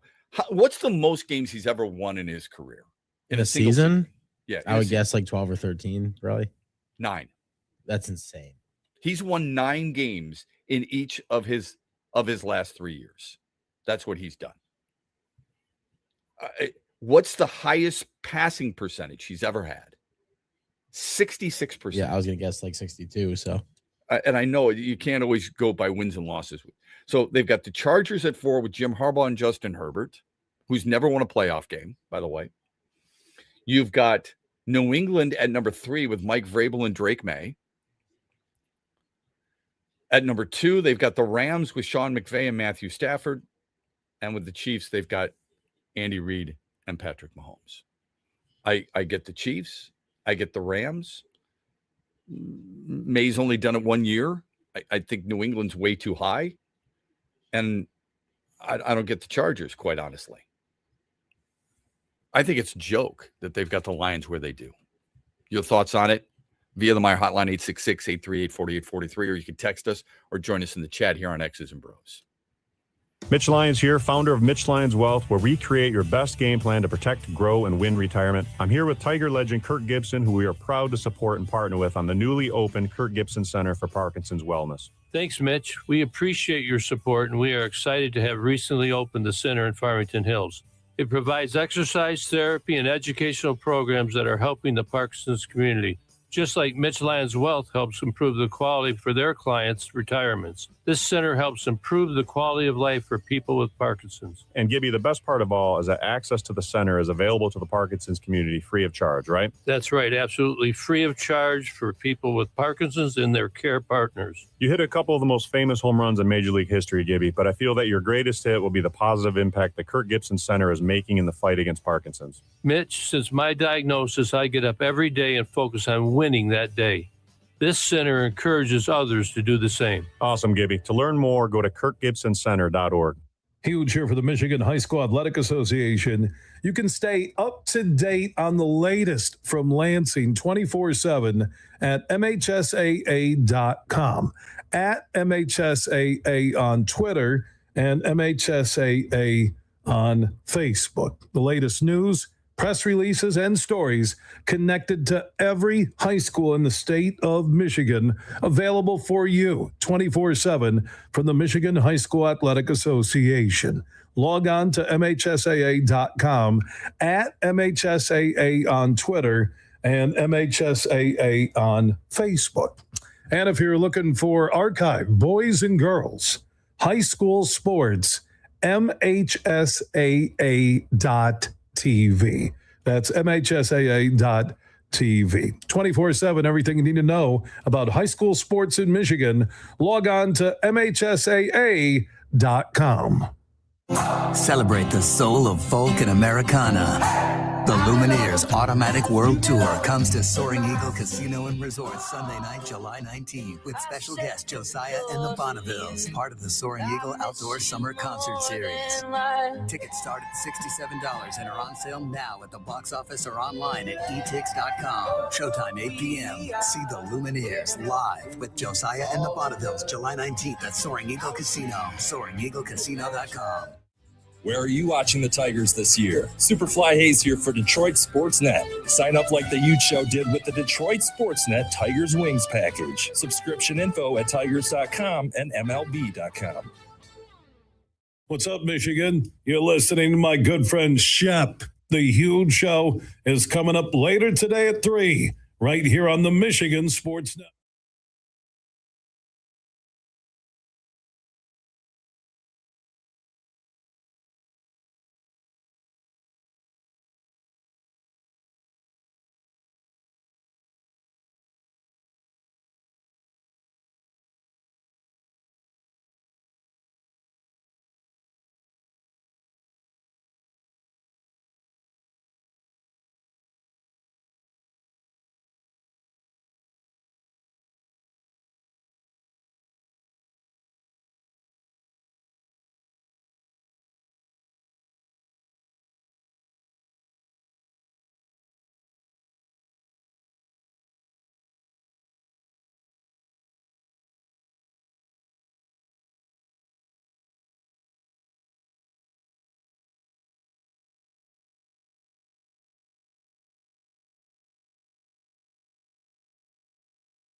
Final hour of the program. Glad you're with us. 8:18. We've got the six-pack coming up.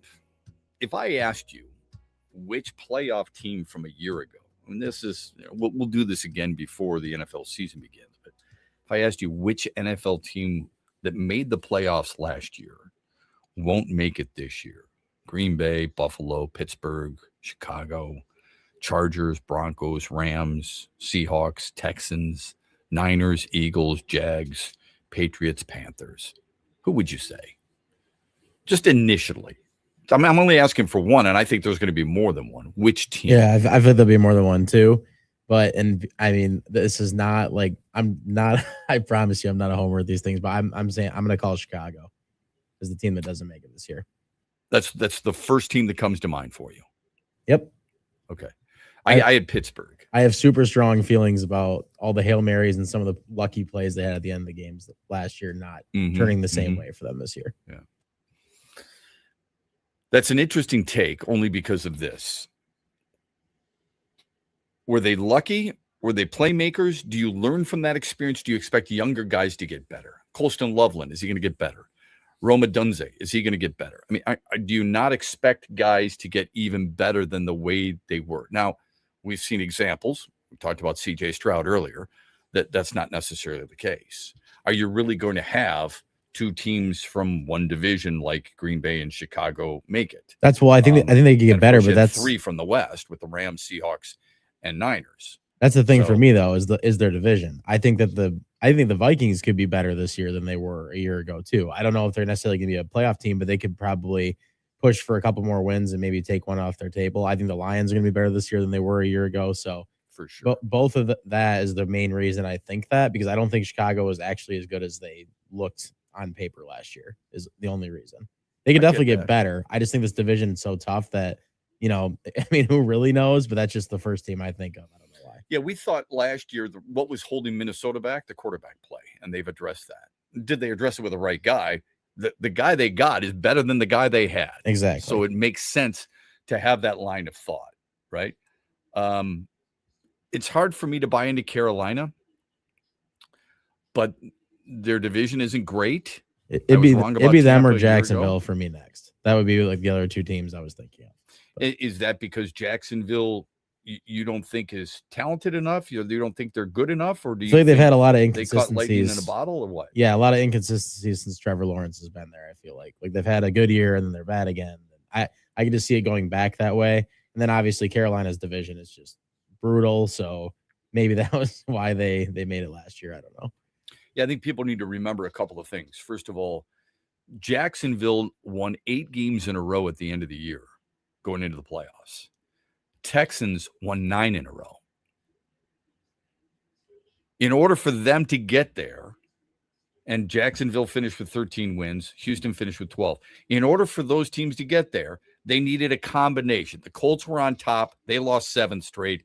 Houston had to win 9 straight. Jacksonville had to win 8 straight to get into the postseason. Doing that in the NFL is really tough. Pittsburgh was 10-7. I don't see them being a 10-7 team. I think Cincinnati's going to be better. I think Baltimore, if healthy, is going to be better. Neither one of those are 8-win teams. I'll be honest with you. I think Pittsburgh, I could see them as perhaps the second worst team in that division, maybe even the worst team. Maybe even Cleveland jumps them. I don't know. I thought what the Chargers did last year was pretty exceptional, winning 11 games, considering what they lost along the offensive front.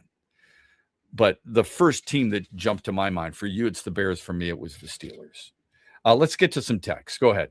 Fire away. All right. This one is from John and Shepard. It's about the Tigers. So the Tigers had a magical finish 2 years ago and had a hot start last year before reality hit. Outside of Scooble and Green, this is an average roster, not a team anyone should fear in the lineup. Like Coach Green said years ago, I don't know what Coach Green is, but he said years ago, they are who we thought they were. Yes, not disagreeing with that. Is that really who people? So fearing in the lineup is an interesting comment there. I would ask you, I fear more players in the Baltimore lineup than I do the Tigers lineup. Do you agree? In the Baltimore lineup? That you would fear more Orioles than Tigers? I think so. Okay. Yeah. All right. Have to. Would you fear? Do you fear Tampa? I don't love Tampa's Tampa's lineup, but who in Tampa's lineup do you fear? I mean, like, you just think it. I don't know all these guys' averages. I'm not gonna lie about it, but I mean, like, Junior Caminero is the name that comes to mind that you've heard good things about. I guess at certain points. Yandy Diaz. Yeah, Yandy Diaz. Yep. I thought them getting Cedric Mullins was a plus. He's under 200. Yeah, it's crazy. Okay, he's been off to one of the worst starts in baseball. All right, I don't know who Chandler Simpson is, and I don't think you do either. He has no relation to Ty Simpson, by the way, who you know.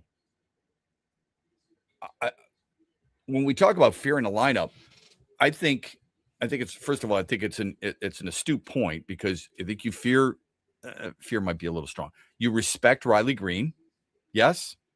I mean, you no respect, doubt. Yeah. I mean, come on, you do respect Kevin McGonigal right now. If you do, I mean, okay, yeah, he's a keeper, I think, and because of his early power, I don't know if he can sustain it. There's probably something about Dylan Dingler that make you go. I still like Dylan Dingler despite the struggles. Well, it's not whether you like him or not, Andy. It's whether or not you fear them. That's what the text is. Oh, saying. well, yeah, true. Fear. Okay. Yeah, I definitely don't fear Dylan Dingler right now. Okay. I don't know how many teams have a lot of players in their lineup who you quote unquote fear. Yeah, it's tough to say that. Yeah. Okay. Toronto spent more money in the offseason than anybody else. They have one of the highest payrolls. Let's just go off memory here. You fear Vladimir Guerrero Jr. for sure, right? Yeah, he would make you pitch around him. Yep, That's how no I doubt. view with fear. Okay. Do you fear Ernie Clement? No. Andres Jimenez? No. Jesus Sanchez? Nope. Right. Dalton Varsho? No. It's not my fantasy team, but no. Right. George Springer? I mean, Maybe no. a little bit. Yeah, I mean, like, yeah. Again, fear is such a strong word. Like, would I ever pitch to these guys? And right. Yeah, like, yes, of course. Okay. Yeah, and George Springer's batting .211 with 5 homers and 14 RBIs. It's based on name recognition and reputation. My point is, even in Toronto, and maybe it's a bad example because they're a game under 500. I'd like to know, outside of the Dodgers, maybe the Padres, which lineups are you fearing? I mean, Milwaukee's one of the best teams in baseball. Again, I like William Contreras. I think he's a really good player. I think Bryce Terang's a really underrated player. I'm not Luis Rengifo. Sam Frelick. Who else am I thinking of? Jake Bowers. I think you're limited on the number of players in any given lineup you truly fear. Dodgers, yes. I could actually make a case for the Braves. I could. I mean, but a lot of it's based on reputation, because one of those players is Austin Riley, and Austin Riley has 71 strikeouts and is batting .215.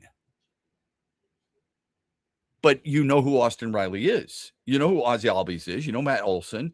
You know Michael Harris Jr. You know Ronald Acuna Jr. And Ronald Acuna Jr. is not having a great year, I might add. He's got 3 homers and 16 RBIs, Andy. That's it.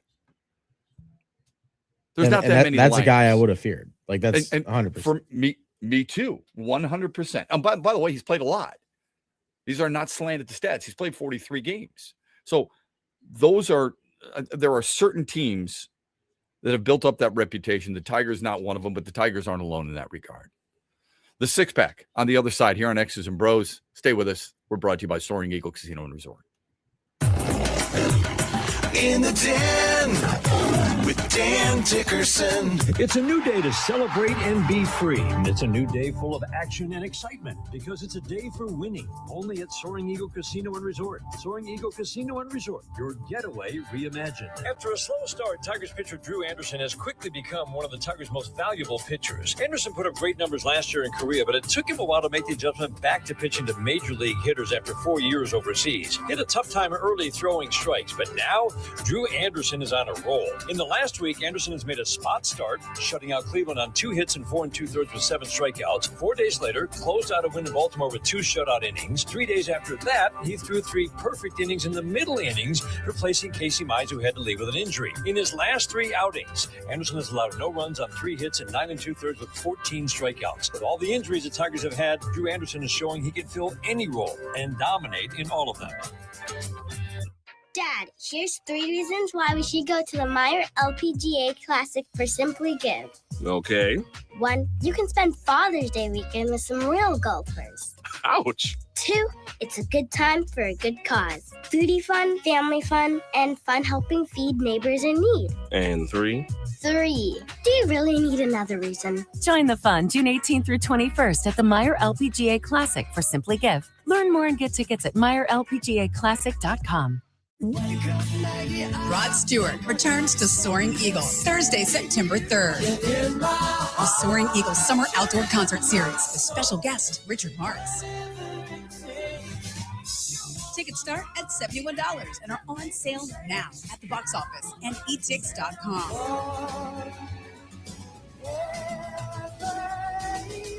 One last time, Rod Stewart with Richard Marks, September 3rd. SoaringEagleCasino.com.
Got a text I want to get to based on the NFL coming up here on X's and Bros. We'll do that to 8:35.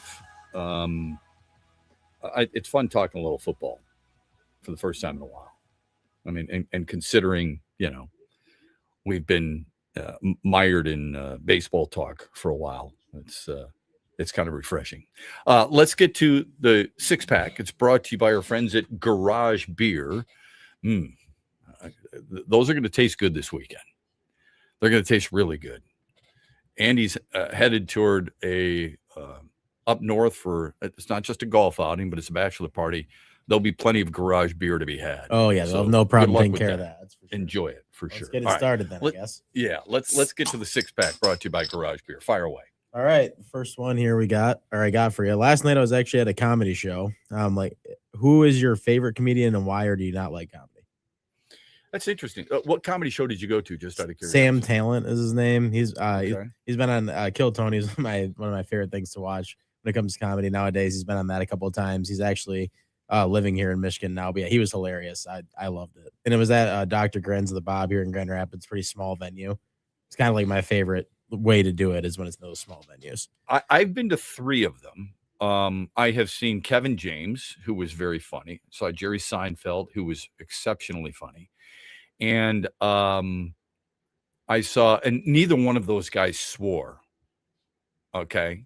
Neither one of them were, big, Richard Pryor back in the day, Eddie Murphy back in the day. None of those were guys like that at all. And I think in order for you to be funny, if you can be funny without swearing, that's pretty good. Yeah, that's tough to do for sure. Yeah. But on the other hand, I do understand those guys are super funny. All right.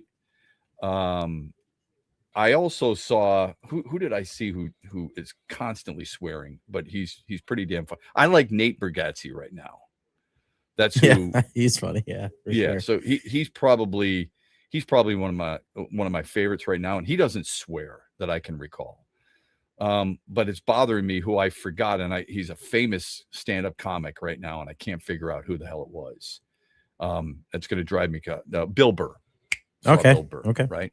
Dave Chappelle, I think, is absolutely hilarious. Sure. So, no doubt. But I've never seen him live. But I would say if right now, Nate Bargatze, I think is probably the one that I would put as number one for me. All right, number 2 we got here. Have you ever played pickleball, and what are your thoughts on it? I have played pickleball. I actually don't mind it. I can see why some people might tear an MCL or an ACL. I can see how people it gets serious out there. Yeah, it does get serious. It's not as easy as you think. On the other hand, I had never practiced it. I had never played it. And I went out there, and I think I performed pretty well with my partner, who was much more athletic and younger than I was. I would play it again. Would I join a league? No. Does it take the place of golf? Not even close. Yeah, that's how but it I is. did enjoy it, and I'd play it again for sure. That's what's made it hard for me. I Belknap Park is like right around the corner from where I used to live, and my roommate came home one day and asked me if I wanted to play the sport. Never even thought of it before. I was like, what is pickleball? I bought a $60 racket the day after. So I got into it for a while for sure. But golf, though, is the one that still just wins me over no matter what. So it's been so how often do you play then? In the summer, I try to once a week, but honestly, like I said, with time, you just don't have much time. Golf is always the one that I say yes to before pickleball is what it seems. Right. If I were playing pickleball, unless it were at night, if I were playing pickleball, I would constantly be thinking to myself, I could be playing golf. Exactly. And I'll be honest with you. What my desire would be is to have a 9-hole golf course with lights that would allow people to play. That'd be awesome, man. That would be really cool. All right, next one. All right, third question here. If you could have one team win a championship that didn't, so any team in your life that you really enjoyed watching, but they didn't win a championship, who would it be and why? Lions. It's not even close. 92 Lions, right? With the 92 Lions, okay. Barry Sanders, Chris Spielman, and those guys. I thought they were really good. I wanted them to win desperately. Stafford and Calvin Johnson, and soon thereafter, and Ndamukong Suh, that era of Lions football, but it's not even close. I mean, I've seen the Tigers win a championship. I've been very fortunate. Didn't cover it, but I saw it as a kid. Covered the Red Wings championships. Covered the Pistons championships. But obviously the Lions have never been there. So I think that's a really easy one. Now, some would say when I was calling that 2013, 2018, Michigan basketball playing for a national title, look, I can be selfish there. More people would embrace the Lions as a Super Bowl winner than anything else. So I'll go Lions. All right, we're getting through it. You got what's your favorite cartoon, and do you still watch it at all? I don't. When I was a kid, I loved Spider-Man. But if you're talking about like Saturday morning cartoons, it's probably it would be like that kind of style. I was thinking, it'd be the Bugs Bunny. Yeah, Bugs Bunny. I mean, especially the baseball ones where the big bad Yankees, they look like the Yankees, these brutes, and he's striking 3 guys out with 1 pitch. 1, 2, 3 strikes, you're out. 1, 2. But it was the Looney Tunes that had a broad band of different characters. It had Yosemite Sam and Porky Pig and Pepe Le Pew and all this other stuff. I did see a stand-up regarding that, though, not too long ago. And they said, so let me get this straight. You've got, people thought it was funny when a skunk, a French skunk, was sexually assaulting women. And when you had a stuttering hunter trying to kill people with guns. And you had, a down south southern guy trying to kill people with guns as well. I mean, it seems how far we've come, or how far we've come in being offended by things. So that era for me was pretty cool. All right. How many pets are too many pets? Oh, that's a great question. I have 2 golden retrievers, and it's a lot. I tell this to my daughter because she loves animals. She loves dogs. She needs to live on a farm because she wants like 10 dogs. If you get outnumbered, I think you're in trouble. Right. Yeah, I can agree with that. So the people with 10 cats, I don't know where you find enjoyment there. I'll say more than 3 dogs might be, or more than 3 pets is a little challenging. Now it depends. Do you think a parrot is a pet? Do you think a gerbil is a pet? Do you think turtles in water are pets? I think they all still. I think they still count because they're still in your house, and they're like, you still have to take care of them. I don't know. Well, you still take care of them. It would add up, I guess. But I think some are lower maintenance. I mean, what do you have to do for birds? No doubt. Clean out their cage once in a while, right? Yeah. Dogs, you're walking. At least you're supposed to be. You're letting them outside. You're monitoring your foot. The food can be. So I would say more than 3. All right, getting to the end of it here. The last question. Oddest tradition that your family does yearly, if you have one. Is it like a thing you guys do every year that's not like what other families would do? I don't think there's anything unique. I will say after Christmas Eve Mass, we go look at lights. So we drive around different parts in our area and drive in subdivisions and just take a look at how people have decorated their houses with lights. Yeah, I like that one. How about you?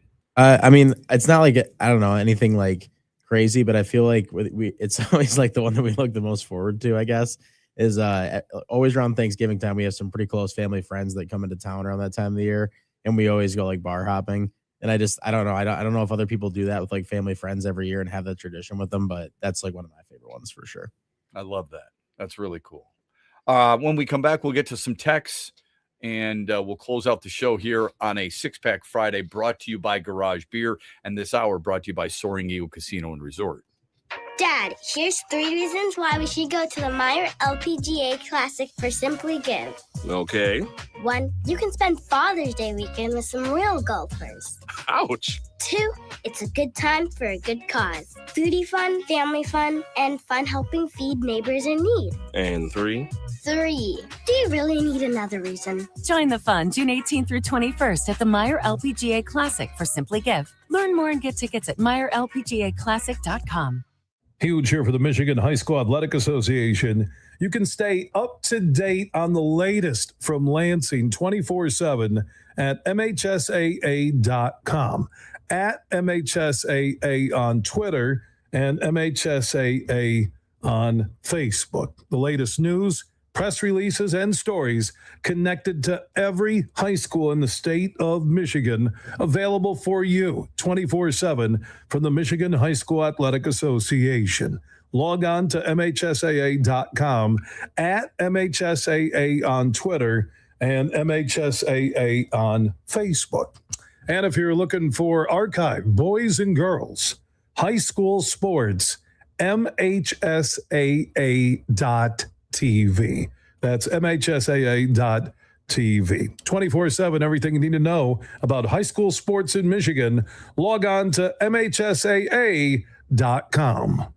Farrah's Coffee has been family owned and operated for over 100 years. Its popular Den Blend and Dark Roast is more than coffee and more than the official coffee of the Detroit Lions. It's a call to rise. Farrah's Coffee and the Lions are the perfect match. They embrace those who show up early, cheer loud, and never back down. Den Blend is perfectly roasted in Grand Rapids and provides the ultimate fuel for fans who wake up and roar. Whether you're tailgating at the game or cheering from your couch, Den Blend is your go-to coffee for your game day ritual. Where are you watching the Tigers this year? Superfly Hayes here for Detroit Sportsnet. Sign up like the Huge Show did with the Detroit Sportsnet Tigers Wings package. Subscription info at tigers.com and MLB.com. Coming up later today at 3 on the Huge Show on the Michigan Sports Network, I'll deliver huge opinions on everything you're talking about.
Yeah, I mean, I think confidence is a funny thing because you try not to let it waver every day based on recent performance, just because this is a grind of the season, and then on top of that, we're frustrated because we put so much work in, we're putting so much attention to the things, and we're not coming up with results. And so, yeah, I clearly see a team that's beat up a little bit, but the league doesn't care, and your next opponent doesn't care. And so, the character of this team is great. The want to, the push is good.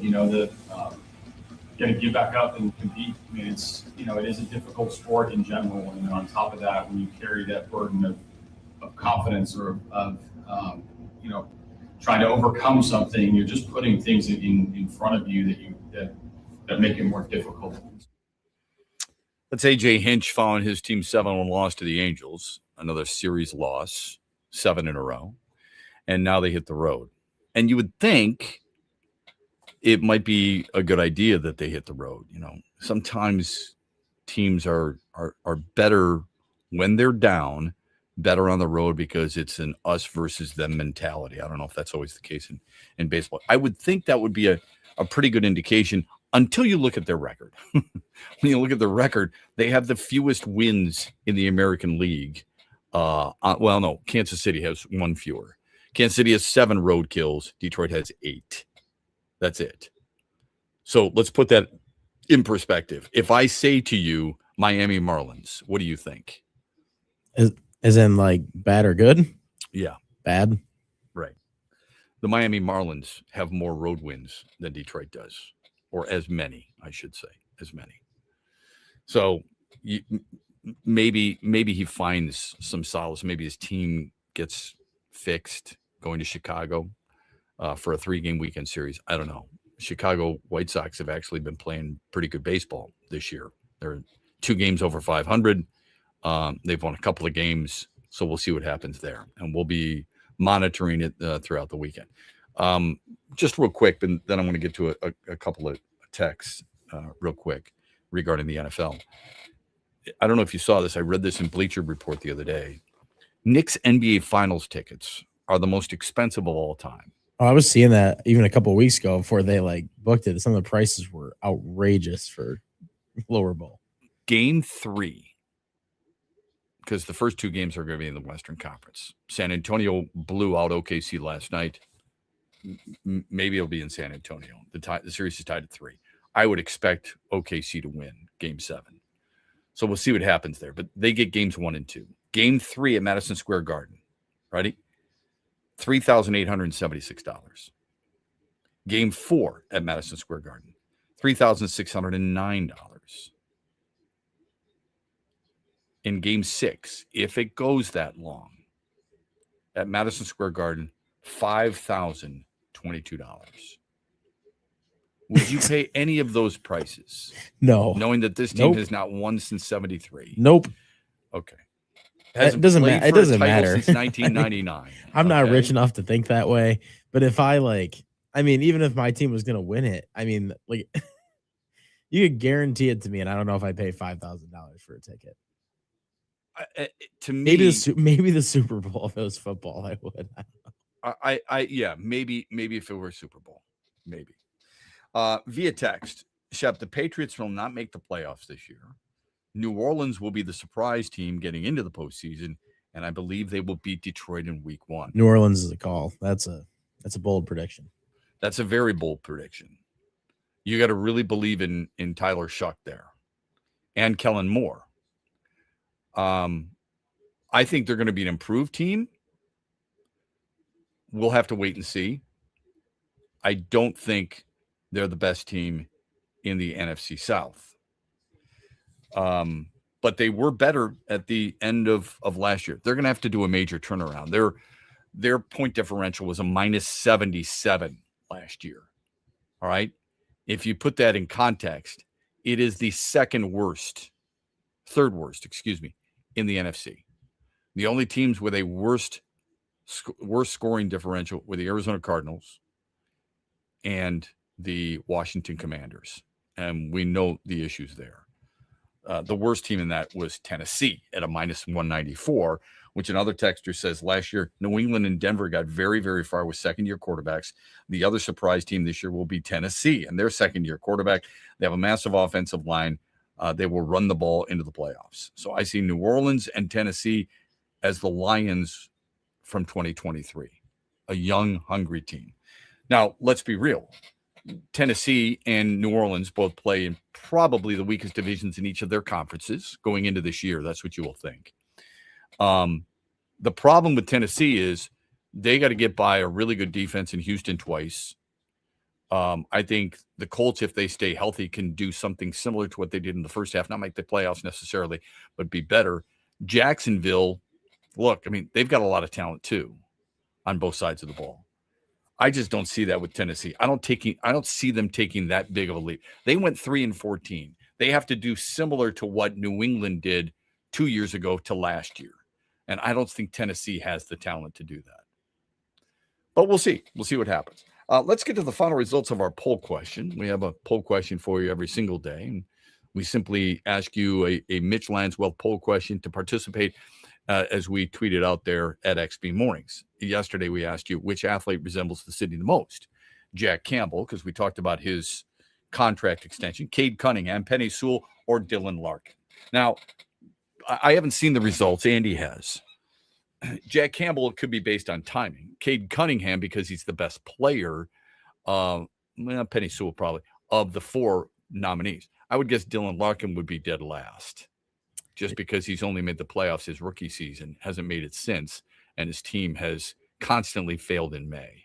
So let's see what the results are. Andy, well, you're not wrong, but there is two of them both didn't get any of the votes, and that is Dylan Larkin and Cade Cunningham. I think Cade Cunningham not getting any of the votes is insane. It is insane. Penny Sewell won it at 67%, and Jack Campbell got 33%. So Penny Sewell won it? Yep. So 2 Lions. Look, Detroit is viewed as a hardcore, tough-nosed city, right? Okay. Yeah, for sure. So what do you associate that with? Football. So we'll see what happens. Appreciate that. How about the daily wager? How'd you do? Oh, we're still going on that winning streak. Last night I took the Spurs to win by 3.5 because, like I said, I feel like it was guaranteed going to Game 7. They definitely cleared 3.5 points because they blew out Oklahoma City, 118-91. So yeah, we're on a win streak and we're going for a 5-0 week here. And I'm gonna go with a little bit of golf to get you through the whole weekend.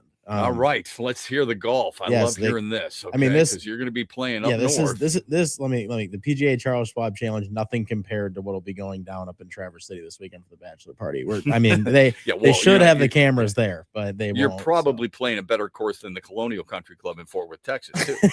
Yeah, exactly. Okay. I'm all right, sure Tom it'll be Kim, better. go ahead. Yeah, right. Let me hear it, Tom Kim. Go ahead. No. Ludwig Oberg to finish in the top 10. He's been picked as a favorite a lot in this tournament. And right now, the value in that is pretty good. It's right around even. It's minus 124. Okay. So I think if you pick him to finish in the top 10, you're feeling pretty good about that. Just because, I don't know, a lot of the experts like the way that he plays, his play style for this course. So that's why I'm picking him. But I'm going to give you a fun one, too, if you want to do it. He shot a 4 under, just so people know, he shot a 4 under 66 yesterday. And he's only 3 shots back. So yesterday, Tom Kim shot a 64. Go ahead. Yep, for sure. And then fun pick just to give you something if you want to put a little bit on it again. This isn't like my main pick, but I'm just giving you something extra. I like Alex Smalley to win at plus 1,700. A lot of people have been talking about him lately, and over the last 2 months, he's had multiple top 5 finishes. So maybe this is when he finally gets it done. You like Alex Smalley to win the event? Yeah, it's just like it's plus 1,700s. The odds are like extremely good in your favor. I would just say if you're going to put down, $5 on something, that would be a good wager for that. And do you know where he's at in this after the first round? Let me get it up really quick. I didn't look unless you have it already, but I just I liked him coming into the weekend. I'm pretty sure he's still in. He's at 5 under. Yep. So he shot a 5 under 65 yesterday. Okay. Yep. That's cool. Hey, the one thing we didn't touch on, just real quick, before we're out of here, is the NBA owners deciding of a 3-2-1 system for the draft and Major League Baseball. So here's what happens. Yesterday, the NBA owners passed 29-1 with Memphis, the lone team, voting against the NBA, going from 14 to 16 teams, flattening the odds, almost punishing the bottom three teams. They're trying to prevent tanking, all right, is what they're trying to do. And the NBA felt, according to reports, there were 8 to 10 teams jockeying for better drafting position. So they're trying to, quote unquote, incentivize winning. Here's part of the issue I have with this. The commissioner can now fine teams up to $10 million, take away draft picks, change the odds. They have increased his authority if he feels a team is not adhering to the spirit of the league. How do legitimately bad teams compete and get better? Like the Indiana Pacers is a good example. Is it on them? They weren't tanking. They lost their best players. One to injury, one to free agency. Let me ask you this. What does Memphis do? Because they traded Jaren Jackson. And the part of that package was a 2027 first-round draft pick from the Jazz that could theoretically be the number 1 overall pick. That was part of the trade. The reason they traded him is so they could get that in return. The NBA just undid that. What do? How do you implement that? How fair is it? It's not like I'm a Memphis apologist, but how do you implement that? And make it make sense? No wonder they voted against it.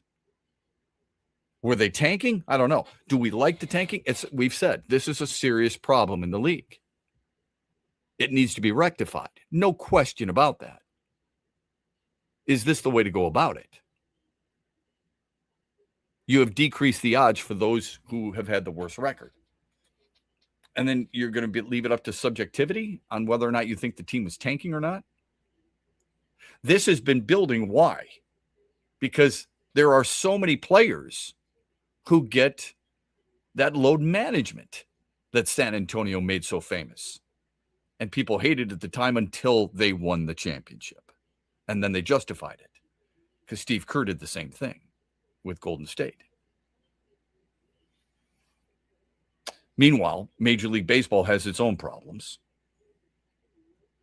They want a salary cap, which the players will be totally against. I said, if you're going to have a cap, you must have a floor. MLB must have listened because they now would say, yes, there is a floor. What would the floor be? Well, you would have $178 million as a floor. The cap would be 245. So you want teams all in between there. 50% of the teams right now are under the salary floor today.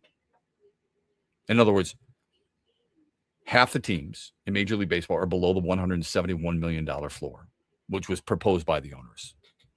I apologize. I said, I think 174. It's 171. Okay. The Orioles, the Mariners, the Royals, the Reds, the Brewers, the Rockies, Twins, Pirates, Rays, Cardinals, Athletics, Nationals, White Sox, Guardians, Marlins, all under the floor. Major League Baseball owners say local media revenue would be shared among all 30 teams. Why would the Dodgers, who signed a 25-year, $8.35 billion package to carry their games, why should they share that with Miami? Why should they share it with Colorado? That makes no sense to me. Yeah, it's hard to make sense of it. That's what business is, okay? There's going to be a lockout, and it's going to be a long time. The lockout is going to suck. You and I next year at this time are going to be talking about how stupid are these people. Let me ask you this question. The owners who vote for this, that there has to be a salary floor, do you think any of them are in the 50% of those who are under the floor today?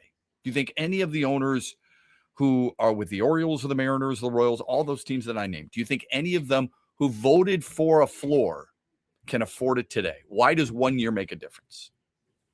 Yeah, I don't know. So if the Guardians voted for it, they are spending $80 million,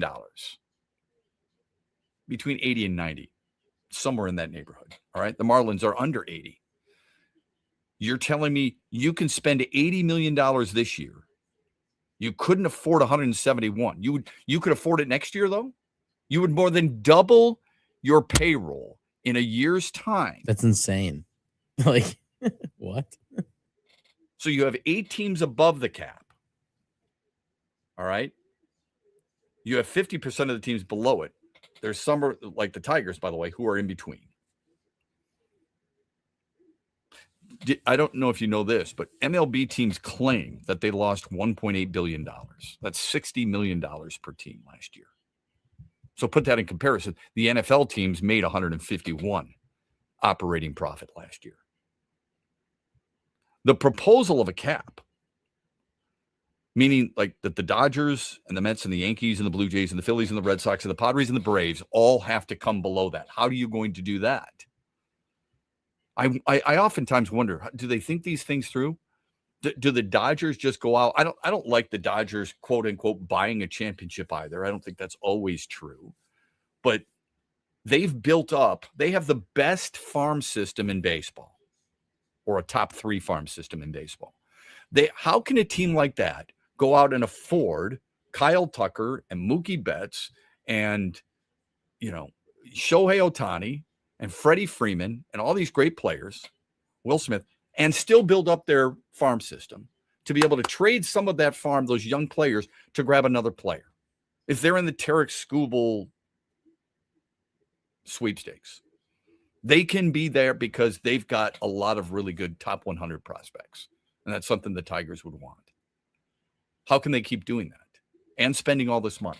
It's not just because of their local TV rights deal. That's not the only reason. It's because they're really smart. They're really good at what they do. And you're going to punish them for that.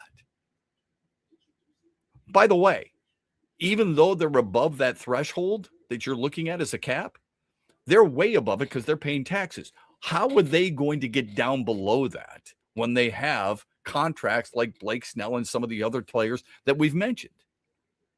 Do you just start waiving players? You start cutting players because, sorry, it's a budget thing when they're bringing in the money to help offset the budget? To me, that makes absolutely no sense. I don't understand how teams like Cleveland and Miami and the White Sox and the Pirates can suddenly afford it next year, but they can't this year. And you don't have a solution on how the teams that are over, it sure as hell hasn't helped the Mets the last 2 years, has it? How are they going to get below it? I just don't know if they think this stuff through fully before they actually propose it. Our thanks to you for giving us some time here on this Friday morning. Our thanks to our sponsors, Garage Beer, Soaring Eagle Casino and Resort, Meyer, Mitch Lyons Wealth.